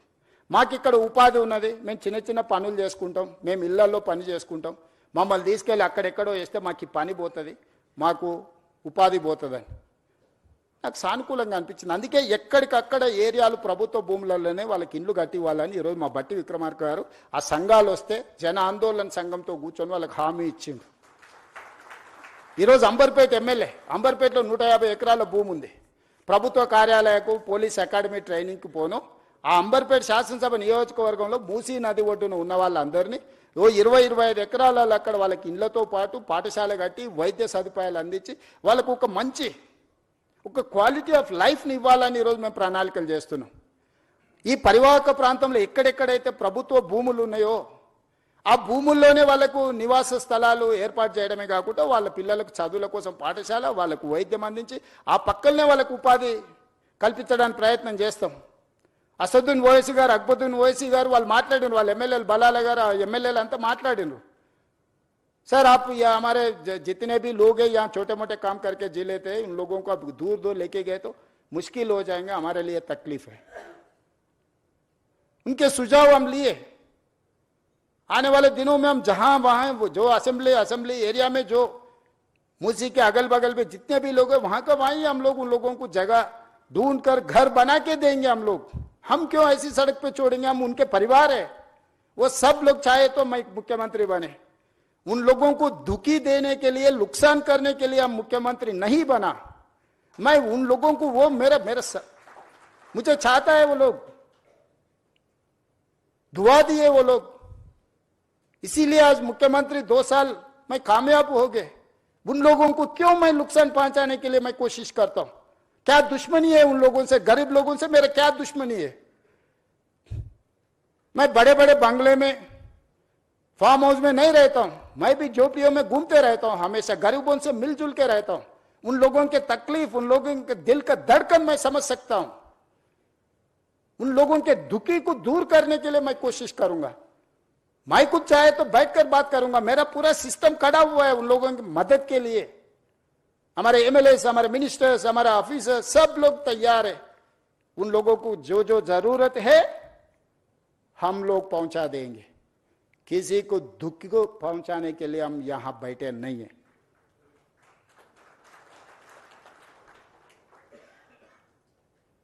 लोग समझ रहे होंगे अरे यहां पर कुछ बना है, अरे रेवंत रेड्डी जी रियल एस्टेट के लिए सोचता है। हाँ जरूर सोचता हूं, क्यों नहीं। रियल एस्टेट मेरे घर पे कुछ लाने वाला नहीं है। 1000 लाखों कारीगरों को काम मिलने वाला है, इन्वेस्टमेंट आने वाला है। GCC सेंटर बनाना है तो बड़े बड़े मंजिल बनाना है, 60-70 फ्लोर्स का मंजिल बना रहे। कौन करना है ये इंफ्रास्ट्रक्चर? मैं तैयार करना है ना। क्यों नहीं करना रियल एस्टेट सरकार? क्यों नहीं करना फार्मा? क्यों नहीं करना IT? क्यों नहीं करना टूरिज्म? क्यों नहीं करना एंडोमेंट टूरिज्म? क्यों नहीं करना मेडिकल टूरिज्म? ये सब सरकार की जिम्मेदारी है। ये लोग भूल जा रहे हैं। परिवार के लिए फार्म हाउस बना लिए तो सब कुछ हो गया बोल के कोई समझे तो वो उनका सोच है। मैं क्या कर सकता हूं? मैं कुछ बोलने के लिए भी यहां नहीं है। मेरा सोच अलग है भाई। मेरा सोच गरीबों के साथ है। पैसे ऐसो वाले इधर पसंद नहीं है तो सिंगापुर जाएंगे, सिंगापुर समझ में नहीं आया तो पहले दुबई जा रहे थे, 15 दिन से सब दुबई से फिर इधर आ रहे। देखो हकीकत। पहले बोल रहे थे अरे हैदराबाद क्या हैदराबाद है, दुबई देखो। अभी बोल रहा है भाई Hyderabad is safest place. Why? Because when war was going on, operation Sindoor, India Pakistan, that time you have organized Miss World in Hyderabad with safe. So Hyderabad is safest place for any person. ఈ రోజు ప్రపంచం అంతా మన వైపు చూస్తుంది. మనము తప్పిదాల వైపు చూడొద్దు. ఎక్కడైనా చెడు ఉంటుంది. ఆ చెడును మనము తొందరగా అట్రాక్ట్ చేస్తుంది. Social media double edged weapon. Positive నిజము గడప దాటక ముందే అబద్ధం ఊరంతా తిరిగి వస్తుందని వెనకడికి పెద్దలు చెప్పారు. ఈరోజు అబద్ధాలు చెప్పడానికి నెలకు 5 కోట్లు ఖర్చు పెడుతున్నారు అక్రమ సంపాదనను కొంతమంది. నేను ఇవన్నీ చెప్తే మా భట్టి విక్రమార్క గారు అంటారు అరే నీ ఆలోచనలు మంచుకున్నాయి, నీ పనులు బాగున్నాయి, నువ్వెందుకు చెప్పవు అంటాడు. నాకు దీని మీదనే సమయం సరిపోతుంది. రోజుకు 18 గంటలు. ఇది ఒక మీరు సొంత ఇల్లు కట్టుకుంటే ఒక 2000 స్క్వేర్ ఫీట్ సొంత ఇల్లు కట్టుకున్నా ఒక 3000 స్క్వేర్ ఫీట్ అపార్ట్మెంట్ ఇంటీరియర్ చేసుకోవడానికి మీకు ఎన్ని రోజులు పడుతుంది? మీ ఇంట్లో మీ సతీమణితో మీకు ఎన్ని తిట్లు పడుతున్నాయి ఉన్నోళ్ళు అందరికీ తెలుసు కదా. కిచెన్ అట్లా లేదు, డ్రాయింగ్ ఇట్లా లేదు, డైనింగ్ అట్లా లేదు, బెడ్రూమ్ ఇట్లా లేదని. ఇంత పెద్ద ప్రాజెక్టును ఒక కాన్సెప్ట్ను కన్సీవ్ చేసి 0 to 100 చేయాలంటే ఎన్ని గంటలు మేము పనిచేసి ఉంటాం? ఇన్ని గంటలు చేసేటప్పుడు పేదవాడి బాధను మేము అర్థం చేసుకోకుండా చేస్తామా? పేదవాళ్లతో మాకున్న శత్రుత్వం ఏంది? పేదవాళ్ళ నిరాశ్రయులు చేయాలని ప్రభుత్వం ఎందుకు అనుకుంటుంది? పేదవాళ్ళతో శత్రుత్వం చేసినోడు తిరిగి మళ్ళీ అధికారంలోకి వస్తాడా? ఎక్కువ నా ఆలోచన ఏముంటుంది? ఇంకోసారి ముఖ్యమంత్రి కావాలి, మా ప్రభుత్వం రావాలని ఉంటుంది. అది రావాలంటే వాళ్ళకి మేలు చేయాలి, కానీ వాళ్ళని విధ్వంసం చేస్తే అది జరుగుద్దా? ఎవరైనా కామన్ సెన్స్ ఉన్న any politician is going to commit such type of activity. ఇది చేస్తే రేవంత్ రెడ్డికి చరిత్రలో ఒక పేరు వస్తుంది, కాంగ్రెస్ పార్టీకి ప్రభుత్వానికి మంచి పేరు వస్తుంది. ఈ వస్తే రెండోసారి కూడా మేము అధికారానికి దూరం అవుతామని కొంతమంది కడుపులో కుళ్ళు, మాటల్లో విషం, చూపుల్లో పగ, ఈ 3 కాంబినేషన్స్తోని దీన్ని అడ్డుకునే ప్రయత్నం చేస్తున్నారు. ఇక ఇదంతా మీకు అప్పచెప్పిన నా జిమ్మేదారి అయిపోయింది. మీరందరు దీన్ని కాపాడుకుందామా లేకపోతే కాలానికి వదిలేద్దామా మీరే డిసైడ్ చేయండి. ఎందుకంటే మీ అందరు మెజారిటీ అభిప్రాయం లేకుంటే నేను ముందుకు వెళ్ళదలుచుకోలేదు. మీరు దీని మీద ఏమేం కావాలో సజెషన్స్ ఇవ్వండి. ఓపెన్గా వెబ్సైట్ ఇచ్చిండ్రు, ఆ వెబ్సైట్ ఒకసారి ఆన్ చేయండి, స్క్రీన్ మీద ప్లే చేయాలి. ఆ వెబ్సైట్ ఉంది కదా, ఆ వెబ్సైట్లో musi.telangana.government.in. ఎవరు ఏం సలహాలు ఉన్నా, ఎక్స్పర్ట్స్ ఎవరు ఉన్నా కూడా మాకు ఇవ్వండి. మంచిని అన్నిటిని తీసుకుంటాము. సలహాలు మీరు ఎవరు ఇచ్చినా అది అమలు చేస్తే నాకే మంచి పేరు వస్తుంది, మా ప్రభుత్వానికి గుర్తింపు వస్తుంది. తప్పులు జరగకుండా సరిదిద్దే బాధ్యత మీదే. మీకే ఓపెన్ ప్లాట్ఫామ్, ఓపెన్ డయాస్ మీతో షేర్ చేస్తున్నా. నేను ఎవరు డిపిఆర్ లేదు, ఎన్ని వేలు అవుతుందో తెలియదు, ఏం జరుగుతుందో తెలియదు, తెర వెనక ఇది జరిగింది, తెర ముందు అది జరిగింది. ఇక ఈ ఊహాగానాలకు, కాన్స్పిరసీ థియరీస్కి పులి స్టాప్ పెట్టండి దయచేసి. ఇంకా మీరు పెట్టినా కూడా నేను అనేది ఏం లేదు. మనం అందరికీ చెప్తాం బాగుండే మంచి బట్టలు తొడుకోని, లేదు నేను ఇట్లనే ఉంటాను ఎవరన్నా బజార్లో తిరిగింది అనుకో అటు దిక్కు చూడడం మానేస్తాం. ఏం చేస్తాం అంతకుమించి ఏం మార్గం ఉంది నాకు మీరు చెప్పండి. చెడు చూడొద్దని ఎప్పుడో చెప్పారు, చెడు వినొద్దని చెప్పారు. మహాత్మా గాంధీ గారే చెప్పినట్టున్నారు కదా మనకు. సో ఖచ్చితంగా చెడు చూడను, చెడు వినను. మంచి ఏది చెప్పినా నేను స్వీకరిస్తా. మీలో ఒకడిని, నేను వేరు మీరు వేరు కాదు, మీలో ఒకడిని, మీతో పాటే ఉంటా. మనందరం కలిసి ఈ ప్రాజెక్టును ముందుకు తీసుకెళ్తాం. మీరు అందరూ మద్దతు ఇవ్వండి. ఒక అద్భుతాన్ని అంటే అద్భుతాన్ని ప్రపంచంతో పోటీ పడే విధంగా మన నగరాన్ని తీర్చిదిద్దుకుందాము. మన చరిత్రను కాలగర్భంలో కలపొద్దు, మన చరిత్రను భవిష్యత్ తరాలకు అద్భుతంగా అందిస్తామని తెలియజేస్తూ ఓపికగా 2.5 గంటలు కూర్చున్న మీ అందరినీ మనస్ఫూర్తిగా మరొకసారి అభినందిస్తూ, నల్లగొండ ప్రజల యొక్క బాధను అక్కడికి వెళ్ళి చూస్తే తెలుస్తుంది. ఇక్కడ మీరు కాలుష్యాన్ని మాత్రమే చూస్తున్నారు. వాళ్ళ భవిష్యత్ తరాలు పుట్టబోయే పిల్లలు కాలు వంకర, కన్ను వంకర, లేకపోతే రకరకాల సమస్యలతోని ఆ ప్రాంతంలో ప్రజలు బాధను అనుభవిస్తారు. ఈ మూసి ప్రక్షాళన చేయకపోతే వాళ్లకు న్యాయం జరగదు. నల్లగొండ ప్రజల యొక్క సమస్యను కూడా సానుకూలంగా అర్థం చేసుకొని ప్రాజెక్టుకు ముందుకు వెళ్ళడానికి అవసరమైన సహకారాన్ని, సూచనలు ఇవ్వాల్సిందిగా కోరుకుంటూ మీ అందరి దగ్గర సెలవు తీసుకుంటున్నా. ధన్యవాదాలు.